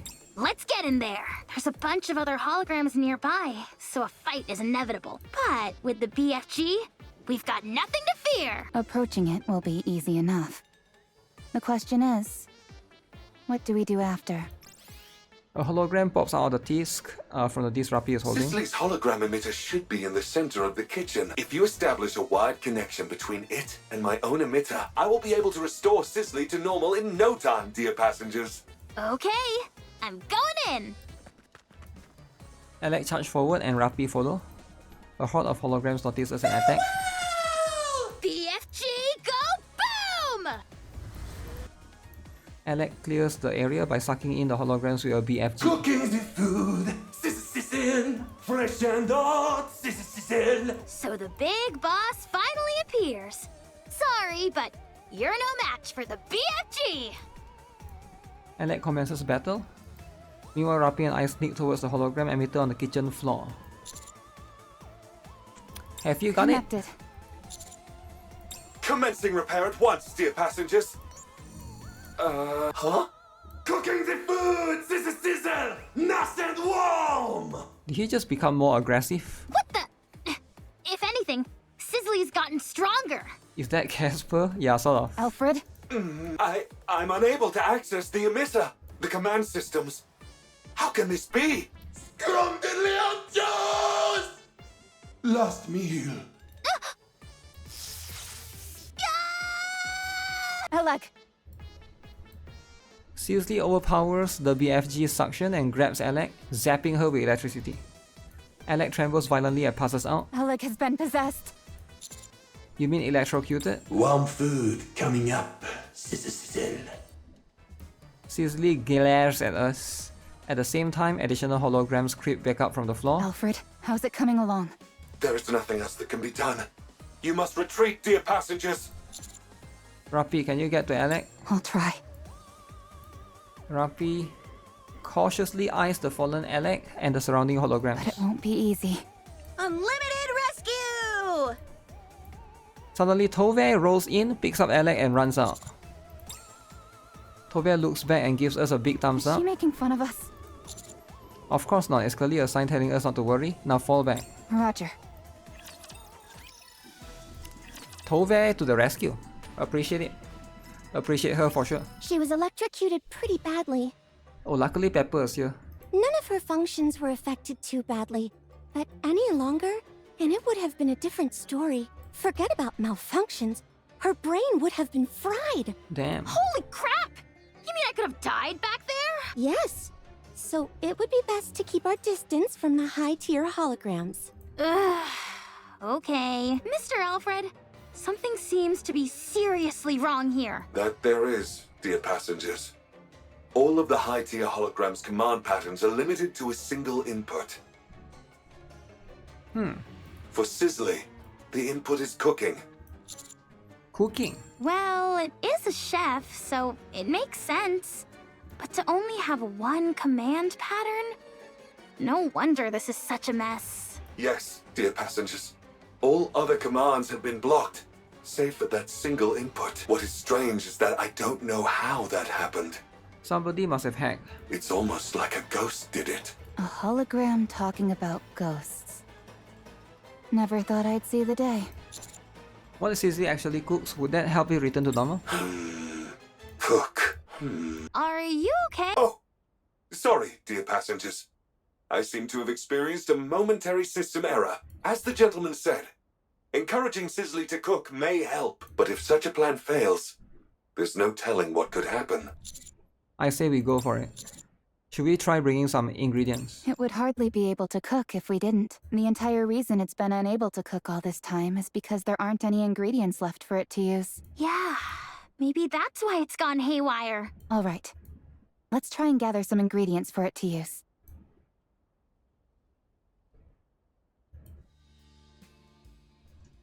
Ingredients we Am gathered. I the one going in? After all, that's not a ghost. Even if it was, you're not afraid of ghosts. That's right. I'm not scared of ghosts. And that isn't a ghost anyway. Still, just in case, I would like one more person to come along with me as backup. I'll go with you. You already got electrocuted once and you're going back for more. Huh? Do you enjoy getting shocked? No. I like playing with electricity, but I don't like being electrocuted. Oh, got it. My bad. All right.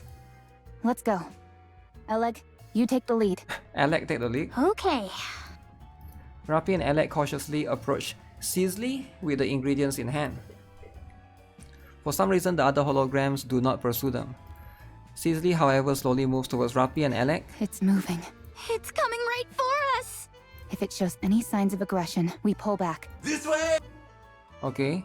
Sizzly points at the cutting board, lying on the table. Rappy and Alec, both quaking with fear, place the ingredients on the cutting board. Cooking the food, Sister Sizzle. Warm meal, Sister Sizzle. Kitchen lights up, okay.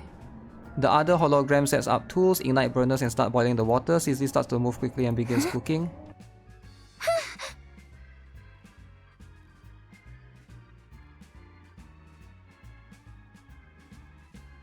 Plates are light on the table for us.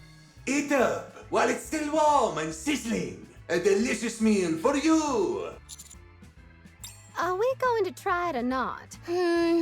I'm a bit hesitant. As a survival expert, I'm well trained in differentiating what's edible and what isn't. I'll try it first. How do you determine what you can and can't eat? If you eat it and get sick, it's not edible.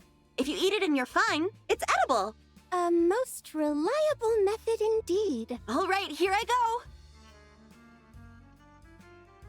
Tove moves toward the table. The hologram pulls out a chair for her, then push it back as she sits down. The cutlery has been placed and where it is easily accessible. What remarkable service! All you got to worry about is A eating. delicious meal for you.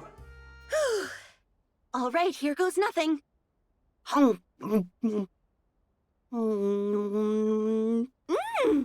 It's absolutely incredible. It's like I've died and gone to heaven. Eat up while it's still warm and sizzling. Don't let it get cold. Everyone, come here and try some. Was it delicious? Yes, it was. Did you find the meal satisfactory? Very much so. I hope this is not the last meal that we serve you. Do come again. Promise? Sure. I promise. Wonderful! Sizzly goes back to the kitchen and starts to clean up. Okay, the other holograms join Sizzly and help. Seems like things are back to normal. Yes. But connect me to the emitter anyway. Just to be safe. Will do. Alec connects Alfred's system to Sizzle's The hologram issue is emitter. resolved, along with some minor bugs. Sizzly and the lower tier holograms should no longer pose a threat, dear passengers. I wonder what made Sizzly calm down so quickly. It was like flipping a switch. It appears that fulfilling its intended task helped.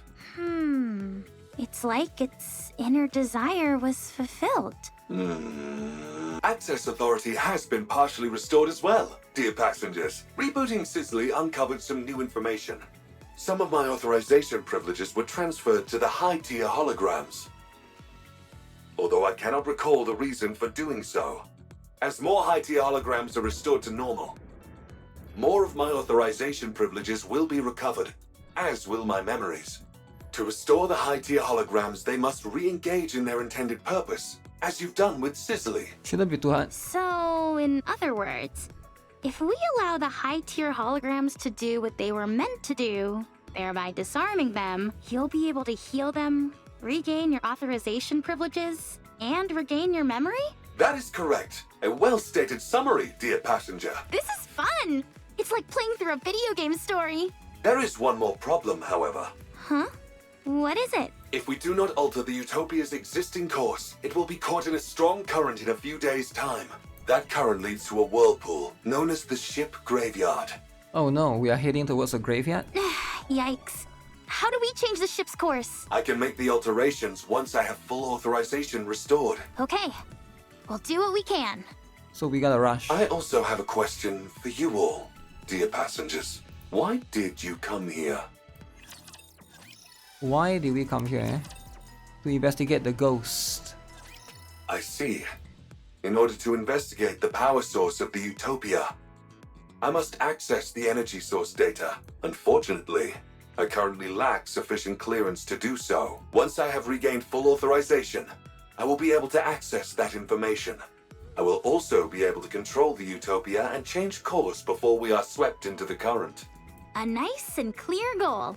I like it.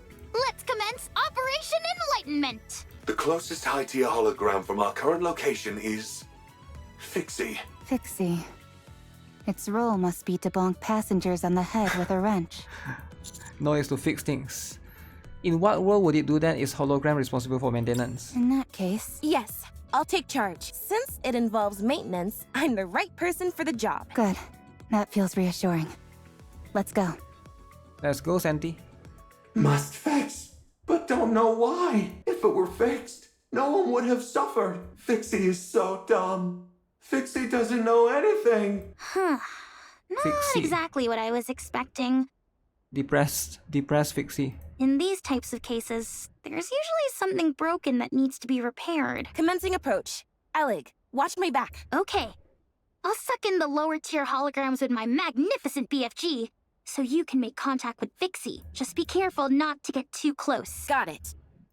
Alec begins battling with the rest of the holograms, giving Santi an opening to approach Fixie. Hi, nice to meet you. I'm Senti. Must fix, but don't know why. If it were fixed, no one would have suffered. Fixie is so dumb. Fixie doesn't know anything. Do you want to learn some skills? I can help you. If I had fixed it, everyone might have been okay. There would have been warm water, and the heating would have worked properly. No one would have had to suffer. Do you feel your lack of skills made everyone unhappy? The pipes froze suddenly. The pipes got hot suddenly. Fixie doesn't know why. The floor started shaking. Fixie didn't learn anything. What? Fixie didn't learn why everything went wrong. It's Fixie's fault. Everyone was unhappy because of Fixie. Fixie doesn't know how to do anything. Everyone trusted Fixie, but Fixie couldn't do anything. Fixie betrayed their trust. Fixie. Stop whining, will you? Whiny bitch. It's always tragic when mishaps occur due to personal mistakes. But instead of wasting time bellyaching, you should try to learn and increase your skill set. True. I agree with Santi. That way, when the same situation occurs again, you'll be able to fix it instead of standing here sucking your thumb. Everyone gets a one-time excuse for a pity party when something goes wrong. But if it happens again, and you aren't able to fix it again, PT party. that's laziness, pure and simple. That means you're stagnating. We can't rest on our laurels. Even a small step forward counts. We must always grow as people. Only then can we repay other people for being kind enough to trust us. We must master every skill we possibly can, so that others can have peace of mind. Just leave the problem to the next person to fix. What if no next person fixes it? Right? so they feel free to go wherever they please without worry or concern. That's something which they've entrusted us with, and we can't let them down. She's giving a life lesson to a hologram. As to be expected from Lita's protege. But Fixie has no way to learn new skills. Without a software update, evolution is impossible. Wow, how pragmatic. Indeed. Don't worry, I'll impart all my knowledge to you. I'll show you all the latest technology that the Ark has to offer. You're going to teach Fixie skills? You're going to help Fixie? You bet I am. Your crash course starts now. Wow. Just like that. 2 hours later. No, not like that. Use your hands for that, not the electric drill. We mustn't rely on machines for everything. Okay. No, that's not it. You can't just rely on brute force. Okay. As Fixie gets a personal lesson from Santi, even the lower tier holograms gather around and watch, transfixed. Wow, they're all here to learn. Another 2 hours later. We've still got a long way to go. You need to memorize the revised edition of welding reactions. Okay. What the heck is that? After that, I want you to read this dissertation on stress and weight distribution for various materials. Okay. Is it just me, or is Fixie speaking differently? Not only is it picking out knowledge, but it's adopting Santi's way of speaking. Impressive. Another 2 hours later. Phew, that should do it. How do you feel? I'll build everything you need. Saw teeth, entire buildings, you name it. I can make it for you. And fast. It talked just like Santi. I like the confidence. This isn't Fixie, this is Santi 2.0. Should we connect to its emitter, Mr. Alfred? I already conducted the necessary repairs while it was learning new skills. I did not encounter any resistance. So was all that waiting we just did a waste of time? Not necessarily, dear passengers. I wanted to help it rid itself of guilt. Well, now that that's settled, why don't we move on? Okay, the next one. Where's Dorothy? We haven't seen Dorothy in a while. Having figured out the trick to deal with the high tier holograms, we quickly get to work. Our next target is the safety hologram detailee. I believe I had prepared a comprehensive safety manual for every situation. However, when unexpected situations started popping up, the manual proved useless. Let me guess, Tove will get rid I of could this. keep a handle on things when it was safe, but in dangerous situations, I was no help at all. Then how about this? A multi-purpose hook shot. This barrel fires a hook with a wire attached to it, which then sticks to any surface. It's perfect for a quick escape when you're in a jam. Once you've fired Okay. it and it's attached to a wall or a ceiling, does the wire retract? Huh? No, why would it do that? How else would you be able to pull yourself up? Oh, good point. Maybe it could slow down your fall as you rappel down a wall? How much weight can it sustain? About 44 pounds. How would that slow you down in the slightest? Then it could be used to flip switches that are far away. Do you have anything else? Of course. Check this out. A pair of skis which attach to your stomach. Great for sliding down snowy areas quickly. You're supposed to connect those to your stomach? Huh? Yep. How are you supposed to brake? Lowering your head will slow down your speed. That'd break your neck. How about turning? If you twist your waist like this... Hold on! I just had a brilliant idea! You put these on your feet instead! That way, pressing your feet acts as a brake, and you can steer freely! Then they're no different from ordinary skis. Oh, darn it. Just when you think you've invented something, turns out it already exists. True. Anything else? I do, but why do you want to keep seeing more? Because you envision impossible scenarios and then conjure up ways to resolve them. This has made me realize that I simply need to make a manual which addresses every possible situation, no matter how absurd. Makes a lot of sense. Show me more of these absurd inventions of yours. Sure. Absurd inventions. Tove continues to show her inventions while Pepper keeps questioning their practicality. Detailee watches and nods with That's satisfaction. enough. Fortunately, I can now create safety manuals which address even the most utterly ridiculous situations. Please, continue to make more absurd inventions in the future. Sure Okay. thing. Detailee, system stabilize. Alright.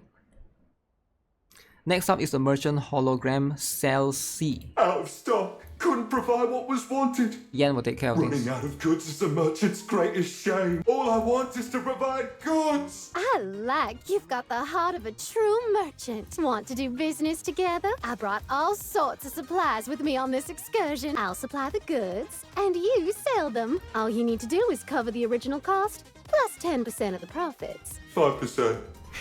8%. 6%. 7%. I can't go any lower than that. Deal. Deal.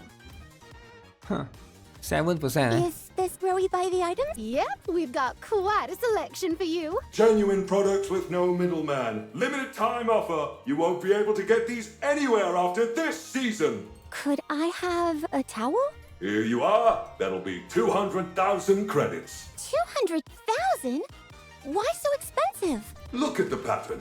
Its unique stitching is only found on this ship. Okay, but still. Come on, Peppa, be a team player. Ugh. Fine. Hand it over. Thank you for your business. Next customer. Give me 1 bag of potato chips. Potato chips. Here you go. 30,000 credits, please. Get me the manager. Rappy, this is part of the mission. Fine, I'll take it. Thank you for your business. Next customer. I don't know why you even have men's underwear, but I'll take a pair. That will be 500,000 credits. For a single pair of underwear, that's outrageous. Take it or leave it. It's a limited edition item, so if you want to miss out, feel free. If you'd rather wear stinky underwear, that's your choice. Fine, I'll take it. But it's not because my underwear smells. Much appreciated, rookie. This is highway robbery. I should have realized this was gonna be bad when it agreed to Jan taking 7% of the profits. Well, Salesy, how are you feeling? I'm satisfied. This feels like a dream. I'm selling goods and earning money. I'm so happy! You and me both. You both make a great team. Do you know what a merchant's dream is, Rappy? It's to buy cheap and sell high. That's right. Nothing beats a good profit margin. I'm liking you more and more, Salesy. Let's take some more people for a ride. You bet. Only after we bled dry by 2 shameless merchants operating under the guise of fixing the hologram, does Celsi return to normal. Man, I got taken the cleaners. Litter's gonna kill me, spending all my money like that. Don't worry. I'll return everyone's money. Minus the market price of the goods, that is. Huh? Really? You didn't actually think I'd run off with all that money, did you? A little. It may not seem like it to you, but I don't cheat people. Any merchant worth their salt shouldn't be greedy. All they need is to make a fair profit, nothing exorbitant. At least, that's how it should be. What? Anyway, we're all done here, so that leaves only one, yeah? Correct, dear passengers. Let's finish this. Mr. Alfred, have most of your memories returned now? Much has been recovered, yes. I see. I hope you regain the rest of them soon. As do I. Most of the memories.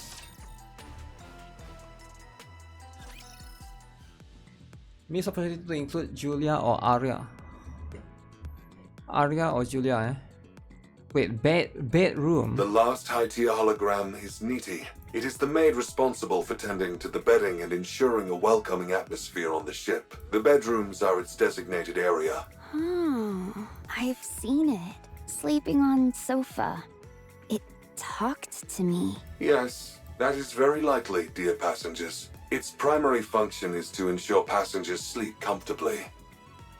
Since it is unable to provide that service, it is likely waiting in the bedrooms for passengers. Sofa uncomfortable. Couldn't sleep. You're supposed to sleep on the bed. Prefer sofa. Is Miss NIKKE alone? There doesn't seem to be any lower tier holograms around. Yes, too many holograms would disturb passengers' sleep. NIKKE is quite unique in this regard. In some ways, it has the most important role on the Utopia. Most important role. I see. I go sleep. If you would, please and thank you. I'm sleep expert.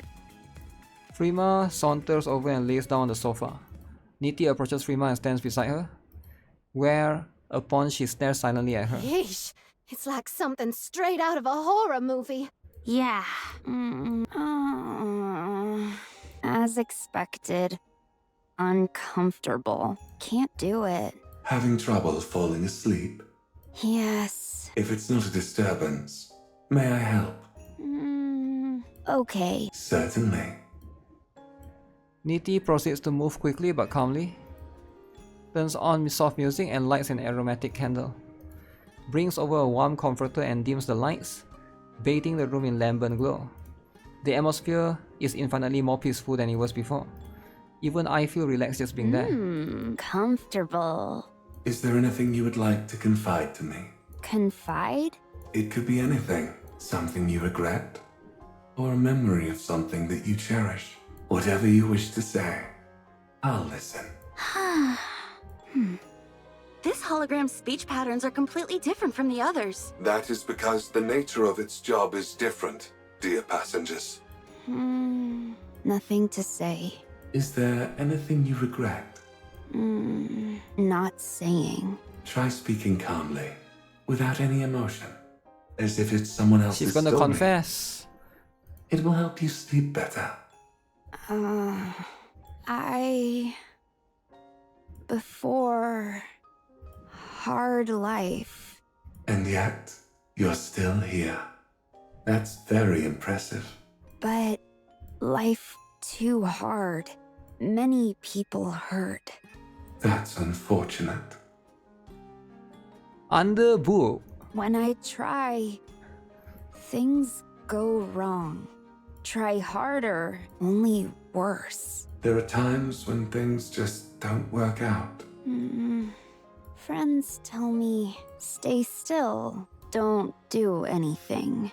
So I don't. I just sleep. Don't hurt anyone. No one hurt me. Satisfied. Sleeping is best. Freema drifts off. Amongst the tranquility, only Freema's breathing can be heard. NIKKE turns off all the lights and watches Freema sleep for a while. Sleep well. Mr. Alfred. NIKKE appears to be functioning properly to me. That it is, dear passengers. Does that mean you've fully regained your memories? And your authorization? I have, but not all of them. Oh no. Should I ask it, Alec? No, I'll ask. Mr. Alfred, the Utopia is more than a luxury cruise ship, isn't it? It's a prison? The Utopia was a ship meant to help its passengers sail into the next life. Next life? Isn't that right?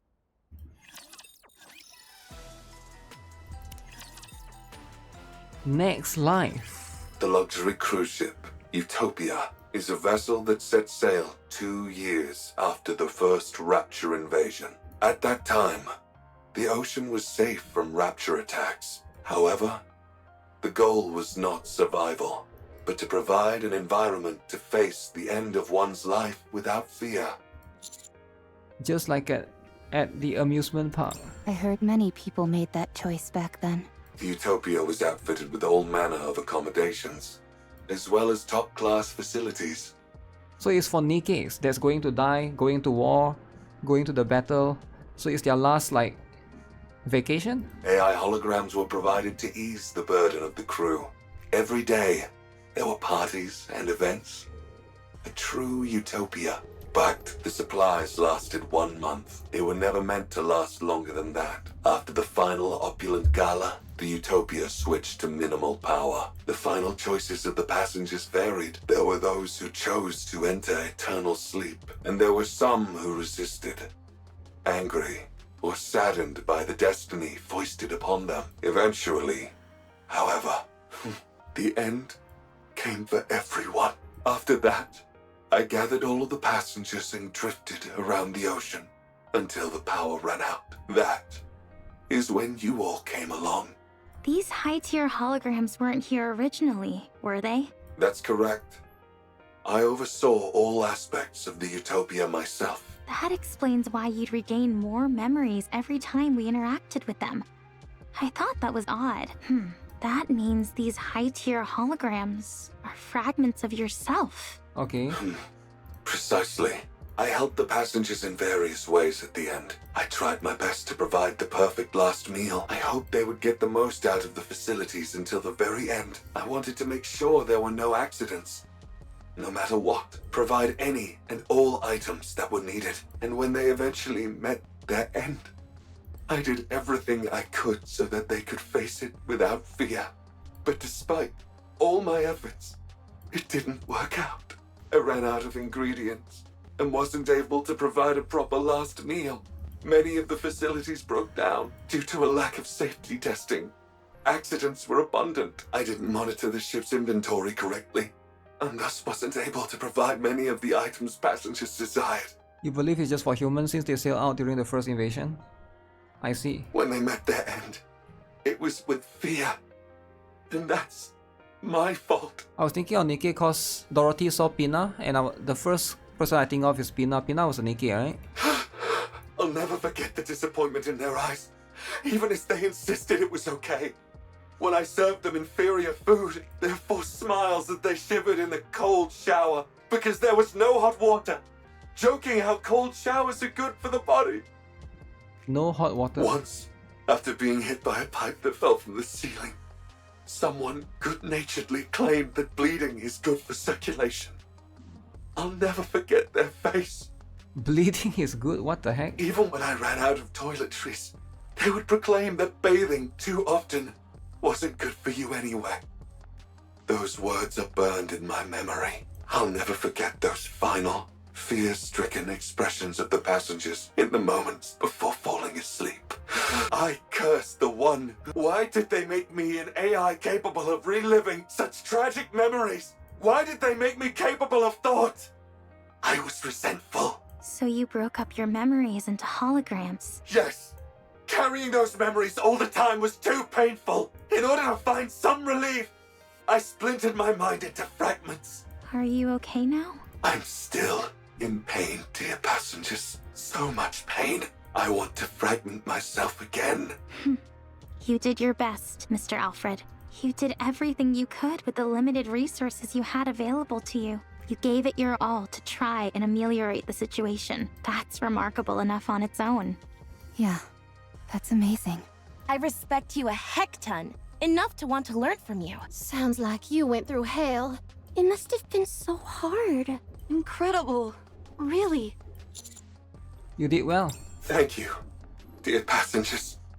This AI has emotions too. I would like to tell you about the power source now, but there is still one more problem remaining. Sorry. There is still a high tier, or rather, an irregular hologram on the ship. Okay, I think I know who that is. There was a NIKKE aboard the Utopia as well. Okay. She was a mass-produced model, but her warmth and kindness surpassed everyone else's. She boarded the ship to help the departing passengers in any way she could. She assisted me and devoted herself entirely to them. After all the passengers left, she couldn't cope with the grief. And eventually, I didn't want to forget her. That thought spread throughout the Utopia and gave birth to a hologram in her image. Oh. What? How is that even possible? I do not know, dear passengers. One day, her hologram began wandering around the ship. So Pina, no wonder Dorothy's limit break 3, the MLB thing, was her holding hand with Pina, right? So that's Pina. So that's going to be the staff. It is unable to communicate, nor does it seem to think for itself. Yet, it continues to exist. Nymph. What was that? Nothing. I was just talking to myself. Are some of your authorization privileges still with that hologram? Correct. That is why I have not fully recovered yet. Her hologram must be returned to normal as well. Does that mean it will disappear? That's right. It was created by accident. So I do not know how to recreate it. Are you sure you're okay with this? No, I am not, dear passengers. She stayed with me until the very end, after all the passengers left. Only she and I remained on the Utopia. So last two living things. We spent a lot of time talking about many things. She was my friend. Alfred slowly looks at each one of The us. ship has already served its purpose. But it will not be your final destination. You are all alive, dear passengers.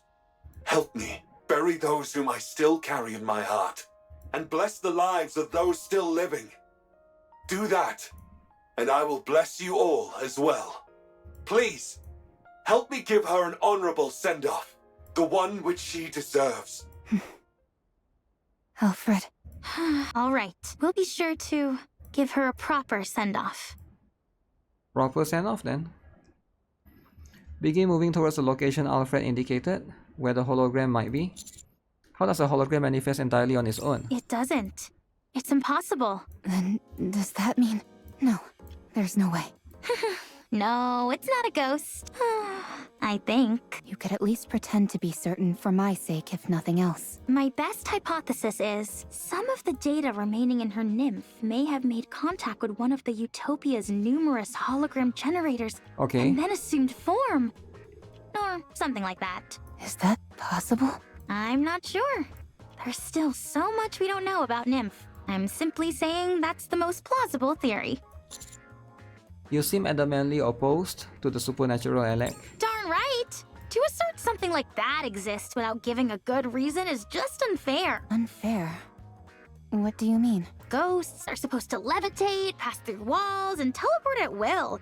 They're the ultimate when it comes to transportation. And yet, despite being intangible entities, they can also lift objects. They get all these cool abilities and fly in the face of science. I can't stand that. Humans have worked so hard to achieve powers similar to what these ghosts wield naturally. Why do ghosts get all these powers for free? It's totally unfair. I suppose if you worked incredibly hard for something, and someone else treated it in a cavalier fashion, it would seem unfair. Indeed. You see, that's why I don't believe in ghosts. Or rather, why I choose not to believe in them for my own sake. That's a unique way to deny their existence. Usually, people aver that they don't believe in ghosts due to finding the entire concept unscientific. When it comes to science, there's still so much that we don't know. We like to think we're at the epicenter of technology, that we have a full grasp of it and how to apply it in every facet of life. But the truth is, most technology and scientific information remains unknown to us. Call me crazy, but I don't see the rationale in using one unknown to supposedly disprove the existence of another. True? Oh shit, my eye. Anyway, what's the name of the hologram we're looking for? It feels kind of weird and impersonal just referring to it as a hologram. Her name was Maya. Oh. Maya? Look, Pina. The ocean is sparkling. I've heard about this stuff called bioluminescent plankton, which shines at night. Maybe that's what we're seeing.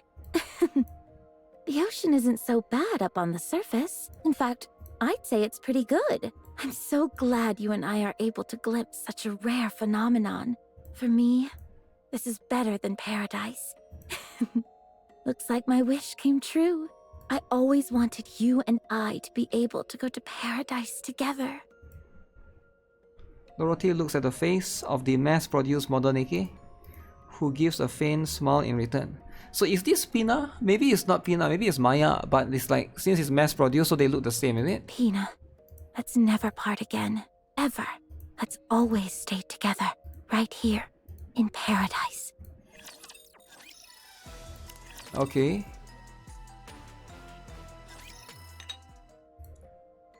With admirable dexterity, Dorothy adroitly sets down the teacup in front of me and Rappi with a subtle Is cling. this tea from the ship? Or did you bring it? I brought it. Considering how unenthusiastic you were about coming up here, you sure came prepared. You even brought a swimsuit. Fine. I'll admit that I was a little excited. I must say that this whole experience has exceeded my expectations. Dorothy? Drink your tea. If it cools down, the aroma weakens. You too, Pina. Besides Dorothy, the hologram of Maya, a mass-produced NIKKE, sits smiling at her. There you go smiling again. Does seeing me drink make you happy? Very well. You can appreciate yours later. Dorothy drinks her tea with an air of elegance. Rapi also takes a sip, keeping her eyes glued on Dorothy. As for me, I'm unable to take my eyes off my teammates in the distance. Your Grace, Yes? do you not like my tea? Should I bring you something else? Oh no, I was just enjoying the aroma. Huh, were you now? I see you're well versed in appreciating tea. While bringing the tea to my lips, I look at my fallen squad mates in my periphery. They are all breathing and seem fine from the outside. None of them appear to have been fatally injured. Your Grace, Yes? I take it you enjoyed the tea? You've already finished your cup. That's all well and good, but tea time is also meant for conversation. It would be better if you could match the pace of everyone else present. Okay, sorry about that. It all happened in an instant. We found Dorothy together with Maya's hologram. We approached her and tried to explain, hoping to retrieve Maya. You're saying you want to take Pina? Well, we're not exactly taking her. You mean you're going to kill her? That's not really it either. It's more... Whatever it is, it doesn't sound like it's a good thing. I have no interest in listening to what you have to say. Leave now. Pina and I plan to have tea together. Elig, stop beating around the bush and give it to her straight. That's easier said than done. I mean, look at her. Dorothy smiles while locking eyes with Maya's hologram. We may be in serious trouble. Enough of this. All right, Dorothy, here's the deal. Dorothy seems to barely move, but Yan is sent flying through the air before slamming to the ground. Damn, she got gut punch. Huh? She's fast. If you approach, I will deem it to be a threat to Pina and respond with force. Don't mess with Dorothy, alright? Dorothy, that's not what... Destroyed, Pepper. Destroyed. Crumples to the ground. I don't think reasoning with her is going to work. So, what then? I'll get close and grab her legs. I'll slide in and wrap myself around her waist. I'm confident I can do it. I hold on. Okay. While you all do that, I'll use my BFG. No way they will be able to do that. They will get destroyed. Dorothy solos all of them. This will happen if you're not a pilgrim. Santi, Tove, Frima, Alec all collapse to the ground. You guys really are incapable of whispering, aren't you? Just like in the boat on the way here. Why are you all being so cruel to Pina? Don't tell me you two also. No. The commander and I came here for a cup of tea. Yeah, we were wanting to relax for a moment, but didn't have any tea. Is that so? Then have a seat. Wow. I'm glad I came here. Okay. To be honest, when you first proposed that I join you, I scoffed at the idea. But I couldn't have imagined I'd run into Pina here. I never thought I would see her again since she... Even so, I'm glad I can see her, even in this form. I'm so glad that she came to see me. Dorothy, what kind of person was Pina? Pina, she was... When we were at our lowest and on the verge of collapse, she was the one who helped us get back on our feet. Isn't that amazing? Even though she was a mass-produced model, her heart was stronger than that of a goddess. She was so strong. Someone who kept us steady when we were shaken. She was our savior. Without her, we wouldn't be who we are today. She helped me remain a goddess of victory. Goddess of victory. Sounds like she's someone very precious to you. Oh yes, very much so. Just as you have Red Hood, I have Pina. Dorothy, you're not thinking straight right now. That's not Pina. You need to snap out of it. Uh-oh. Snap out. What?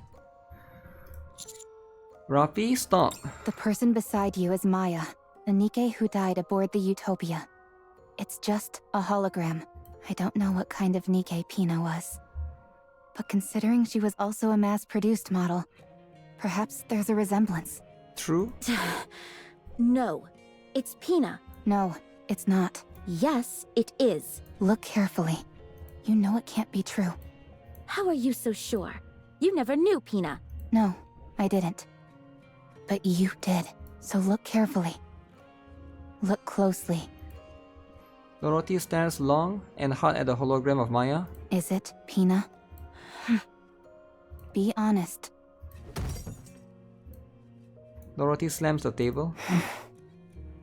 If we don't retrieve that hologram, this ship will be caught in a dangerous current. Get out of my sight. We will be pulled into a whirlpool. Everyone will die. Don't say another word. Just go. We don't have time for this. I don't want to talk to you anymore. Don't want to talk anymore. I'll say it again. That's not Pina. I said shut your mouth. Dorothy lunges at Rappi. Damn. Rappi crashed into the deck of the Utopia. The wooden boards around her shattered. Rappi struggles to her feet. Dorothy walks slowly towards her. No one can take Pina away from me. That's not Pina. If you say her name one more time, I'll make you regret. Pina. Pina. Pina. Pina. Anyone could tell that's not her. And yet here you are, twisting things to fit your own warped delusions and making things difficult for us. And you wonder why I call you Snooty Dorothy. How dare you! Dorothy lunges at Rappi. Rappi gets up and lunges at Dorothy. So what are they fighting? Damn. They collide into each other and fall into the pool, which is shallow and only knee-high. Both of them unarmed, so they resort to their fists. And I'm just looking. And I'm just looking at them fighting. Wow.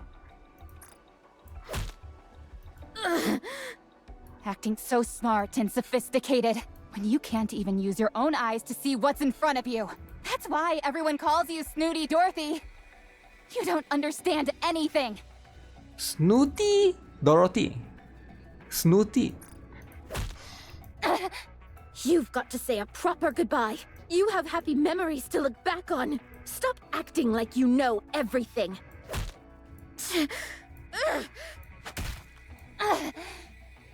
Stop tickling me and punch like you mean it. You may look different now, but you're still as weak as you ever were. Damn, calling Rappi weak. Rappi and Dorothy trading blows. I can't find a proper opening to intervene. I've never seen things get this heated between them. This is bad. No, it's not. Alec, I thought you might have been killed. No, but I wish I were. Everything hurts. Anyway, can't you do anything to stop these two? At this rate, one of them is liable to get killed. I think you're right. Okay, fine. I'm sturdier than you and certainly stronger, so I'll... Huh? Amidst the barrage of blows and groans, Maya's hologram walks forward slowly, smiling all the while. Eventually, she stops in front of Dorothy. Rappi, who was about to throw a punch, hesitates. At that moment, Dorothy's punch goes through Maya's hologram and lands squarely on Rappi's jaw. Rappi falls to her knees. Dorothy looks down at her coldly. I rush forward. No! I launch myself forward and wrap my arms around Dorothy's waist. Let go! Stop this, what are you doing? I said let go! Unlike the other Nikkes, I can attack humans. If you value your life, let go of me. Such strength! You liar. Rappi shakes her head and regains focus.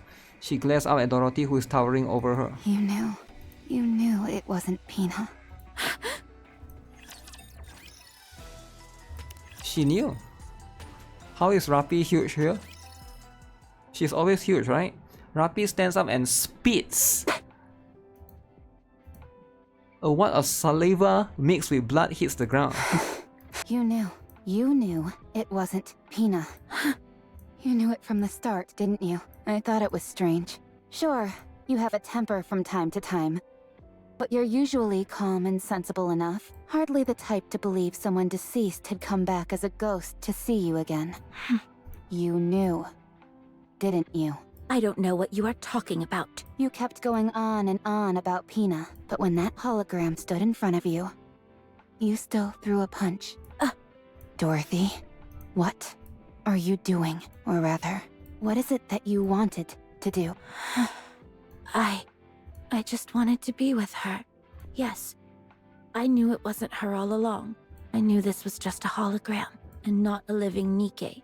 But even so, I wanted to do the things that I've always wanted to do. Taking a walk, drinking tea, shopping, and enjoying the scenery together. That's all I wanted. Even though you know it's not her. It looks like her. Exactly like her. That's a fantasy. You know that. And what's wrong with that? What's wrong with escaping reality for a few moments? I knew that this wouldn't last forever. I know that it's all a lie, but what does it matter? For a while, I wanted a respite from those painful memories. Is it so wrong to want to flee from reality for a while when it hurts this much? Does reality hurt?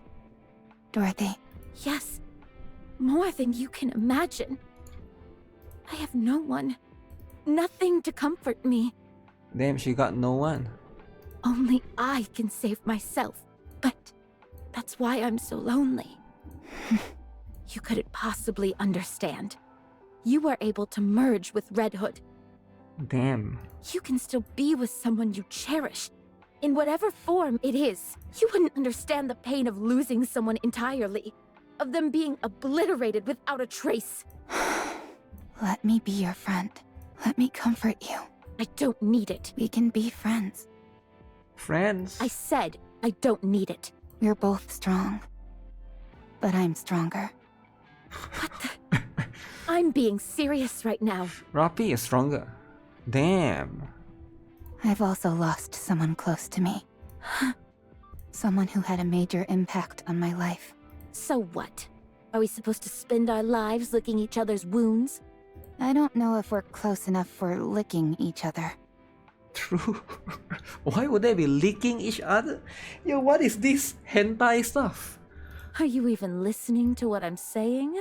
I'm not proposing that we heal each other's wounds. I'm saying that we should support each other as we move through life, carrying those we've lost in our hearts. True. True. If one of us goes astray, the other will help us get back on the path. If one of us makes a wrong choice, the other will stand in the way. And in the end, when we both reach the place we were meant to be, we'll be able to stand tall and feel proud of ourselves and of one another. Why are you prattling on like this when you don't even know what I'm after? You're right. I don't know. Will you tell me? If you knew, you'd only try to stop me. She wants to take over the arc, I think. You're right. Since we're friends, and that's what friends do. They stop people they care about from making bad choices. I'm sorry to interrupt, dear passengers, but the Utopia is about to be pulled into a current. We must hurry. Eleg, please take care of Maya. Alec is already standing before Maya's hologram. The muzzle of the BFG pointed straight at it. The hologram is smiling. Wait! Doro is gonna stop. Okay. Eleg, we don't have any more time. No more time. Right. Wait! Please, wait a moment! I'm not ready! Eleg! Alec meekly lowers the BFG. I can't do it. Eleg! I'm sorry. Why can't you do it? I rush over to Alec and take the BFG from her. I look at Maya's hologram. It is still smiling. Alfred? Yes? What is the safest place aboard this ship? Somewhere safe even from whirlpools. Commander. There is nowhere on this ship where I can guarantee your safety, dear passengers. It doesn't matter, it will work out, because everyone here is capable and strong. I look at Maya's smiling hologram. I can't do it either. I don't think any of us will be able to. Mr. Commander. The smile is too strong, man. Let's get some rest, this is going to be a tough journey. I sit on the floor. The Utopia starts to shake more Dorothy, violently. all of us are alive. So listen to the voices of the living. But they are no longer with us. Getting yourself killed won't mean you'll get to them again. You want to hear their voice again, but you can't. We cannot see or communicate with the dead. Listen to my voice. I'm asking for your help. This from the Overzone, right? I'm right in front of you, living and breathing, talking to you. And I'm offering my hand. Take my hand. One that's living. And get up. Yes, that's right. Dorothy approaches me. She holds her hand out. Give me the weapon. Are you sure? I'm sure. I'm the only one who can do it. I hand over the BFG to Dorothy. Dorothy holds the BFG and stands before the hologram. Dorothy. Miss Dorothy. Dorothy looks at Pina. Wow. Pina. Pina only responds with a smile. I've been living in the past, tormented by guilt, unable to take a single step forward. I'd always wonder, what if I hadn't left you alone? If only I hadn't pulled the trigger? If only I hadn't given up on you? Would things have turned out differently? I haven't been able to extricate myself from the past. Oh, how I've wanted to go back to the time I was loved, when I was capable of love. But the desire for revenge is all-consuming. If only I hadn't seen that sign. If only I had crossed paths with a rapture. Or a lost NIKKE, and not a damned sign mocking us. I've become ugly and twisted, but I have no regrets. Because I can't forgive. But even so, if you had been with me, I'm sure I would have made a different choice. I miss you, Pina. I always will. Farewell, my precious wings. So she's gonna suck in the fake Pina, Maya. Pina disappears. And so does Maya. All authorization has been restored. Rerouting ship now. Dear passengers. Abnormality detected in power source. It's a rapture. A massive one. What? The rapture has occupied the Utopia's power source. I cannot control the ship until it is removed. So it all comes down to a rapture. Yet again. Rapi? Yes. Everyone. Let's go. Dorothy, Yes, can you go? let's go. I need an outlet. Bad. Initiating manual override of the power source. The provoked rapture will reveal itself soon. Please, head to the deck, dear passengers. Let's go. That's a Kraken, right? Deck of the Utopia. The once calm ocean is now churning. Before us, a massive rupture reveals itself and stares upon the ship. Kraken. It's huge. The core must be massive as well. Let's take this thing down quick. Dorothy, Eleg. On it. Let's go. Okay, so we have fought that already. After taking down the Kraken, Dorothy doesn't come out of the room. The Utopia safely changes direction and veers towards the safe waters. After salvaging the Kraken and investigating the body, Alec quietly calls me and Rapi over. Kraken's power source wasn't replacing the Utopias. For some reason I can't explain. The Kraken's own power source, i.e. its core, had become drastically overpowered. What do you mean by overpowered? Every machine is built with an output which matches its physical size. With the Kraken, however, its output far exceeded what would be suitable for its body. That means it had to expend that energy somehow. Why is that a bad thing? Isn't more energy a good thing? That's not always the case. Too much energy can put a strain on the body. Take you, for instance. Let's say you had the strength to lift 10 tons. Sounds great to me. The moment you attempted to lift that much weight, your bones would break and your muscles would tear. In other words, machines and living things alike need output levels which roughly correspond to their body. But this Kraken didn't have that. Therefore, it had to offload its excess energy somehow, and it seems it chose the Utopia as the outlet. That's how the holograms on the Utopia ship were able to remain functional.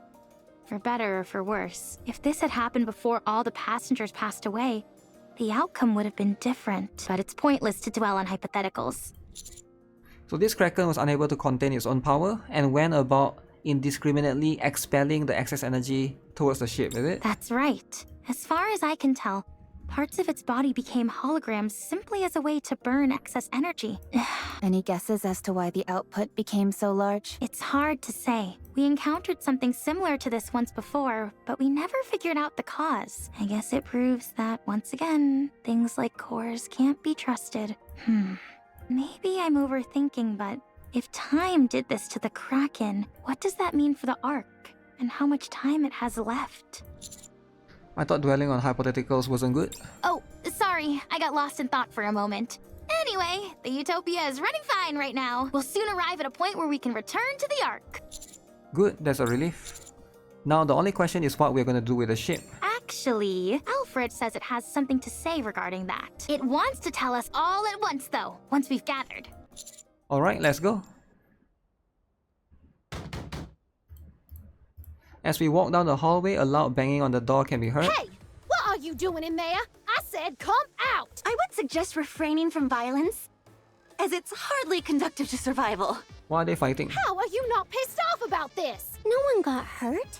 All she did was knock us out. Oh, Dorothy. You say it like she did nothing wrong. Noisy. If you keep hitting the same spot, you're gonna break the door. Try knocking 10 centimeters to the right. Oh, thanks for the tip. Are you not coming out? So you're gonna beat us to a pulp and then lock yourself in your room? Don't you have any manners? What is all this ruckus? Oh, hey guys. Eon wanted to confront Dorothy for what she did, so she asked us to meet up here. Damn, Yan is confrontational. Why didn't you call me? You didn't get hit by Dorothy. You're right, I didn't. That's because I used my words. She didn't even give us a chance to talk it out. Dorothy is probably going through a lot right now, so maybe we can do this later. I said come out! The door opens. Dorothy stands behind it and stares at Yan. Is kicking people across the room a polite thing where you're from? I'm ready to throw you up and down this entire ship. And if you don't think I don't have it in me, try me. Come in. Dorothy turns around and walks into the room. We follow behind with no small amount of confusion. Inside there are chairs and teacups prepared for each one of us. Dorothy sits with a dignified air and looks at us. What is this? Drink. Dorothy sips her tea. Everyone hesitantly takes a seat and sips the tea. This, Do you like it? I guess. But you call this an apology? Wow, the aroma is really nice. Damn, the tea can be convincing, eh? I've never smelled anything like it. Good. Better with cream. I wonder what plant this is. As a survival expert, I'm sure I can take a good guess. I'm not expecting much, but go ahead. Is it a red-horned deer mushroom? Those are poisonous, and they're not even plants. This is magnolia. Where did you get this? You're familiar with magnolia? Of course I am, and this is no imitation. This is the real thing. You can't buy this stuff. Did you smuggle it from somewhere? I'll give you some when we land. Don't think this counts as an apology. Just finish your tea. She refuses to say sorry even once. Fine. Give me another cup. You two are like a pair of kids fighting. Didn't Rafi is the one that fight her? After the minor imbroglio, everyone except Dorothy meets in the control room. Alfred speaks in his usual cheerful tone. Once it reaches its destination, the Utopia will cease to operate. This will be its last voyage, dear passengers. What? Thanks to Eleg's help, the core efficiency has improved and the generators were upgraded. However, many of the systems here are antiquated and cannot be repaired. There must be a way. It is fine, dear passengers. Once the passengers were all gone, the Utopia had fulfilled its purpose. This should have happened long ago. Whatever needs to be fixed, I'll fix. If I bring litter along... Thank you for the offer, but you must know how difficult it is to send materials to such a remote location. This is also a massive cruise ship, nearly the size of a small city. Damn. We must put to rest those who remain in our hearts and bless the lives of those still living. In departing, we offer our blessings to all those who were aboard this vessel. Until then, however, please Feel free to enjoy everything the Utopia has to offer. Dear passengers, delicious meals, luxurious amenities, a safe environment, abundant supplies, comfortable sleeping quarters. Everything you can possibly want can be found aboard the Utopia. Okay. The Utopia. Enjoy your life to the fullest on this paradise at sea. Woohoo! Let's boogie! Oh yeah, it's party time! Let's cut loose and have some fun! I'm going to the pool first. Oh, let's go together. Should I bring some alcohol? Absolutely not. I'll fully map out the cruise's structure, with plenty of snacks piled next to me, of course. Sleep on cruise. Wish fulfill. Let's go, Commander. Let's enjoy everything the Utopia has to offer. Alright. Let's go enjoy. We must put to rest those who remain in our hearts and bless the lives of those still living. Freema has the most fun, eh?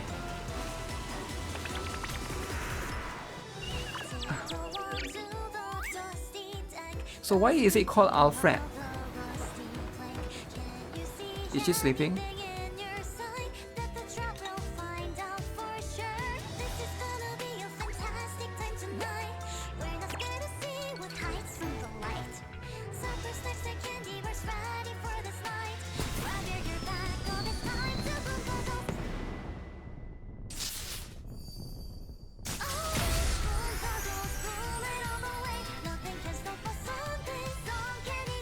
Wait, since when there's a disco light in the place?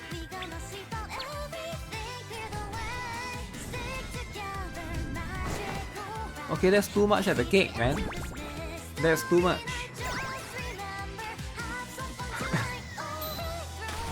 Okay, Tove is extra huge there.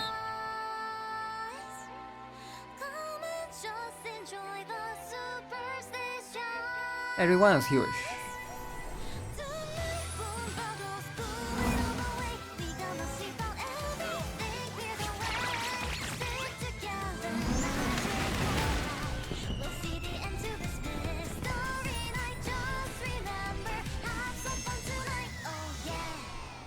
Boom the ghost. Boom. Right in the face. Right in the face, guys. Okay, so that's pretty much the stuff, right? Okay, let me see. In that particular case, there's one more animation that I saw on YouTube. Is that the same one? Let me see, right? I saw the animation. Oh, this is the same one, right?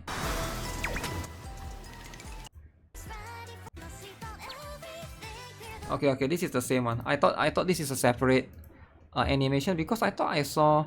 So this is the one made by the, what's the studio again? A24 or something like that.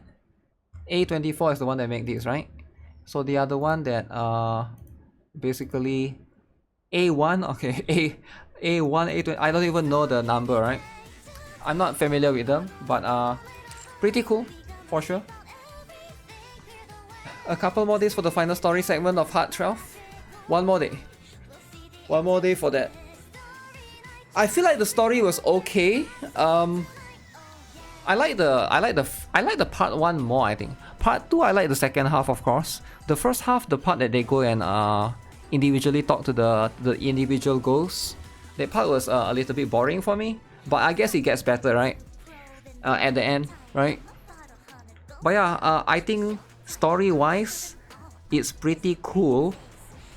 I'm trying to think, is this better than last year's one? Last year's one was what? What was last year's summer again? Remind me. Dave the Diver Fat Dude. I think it's better than, way better than that one. Last year's one is Summer Helm, right? Summer Helm and Mars and Anchor. Sakura and Rosanna. Oh, okay. I don't know why I was thinking of Dave the Diver. Rosanna and Sakura, is that better? I didn't like Viper in that particular one. I don't know why. Maybe because they changed her voice or something, right? Because I'm so used to the Viper's other voice. And then the other one was woke. And they had to replace.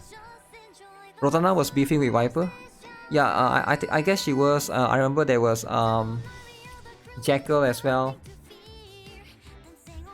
Yeah, it's quite hard to say for sure, right? I think it's about the same if I were to compare to that one, right? That's going to be the one that they have separately. Doro Tea Party.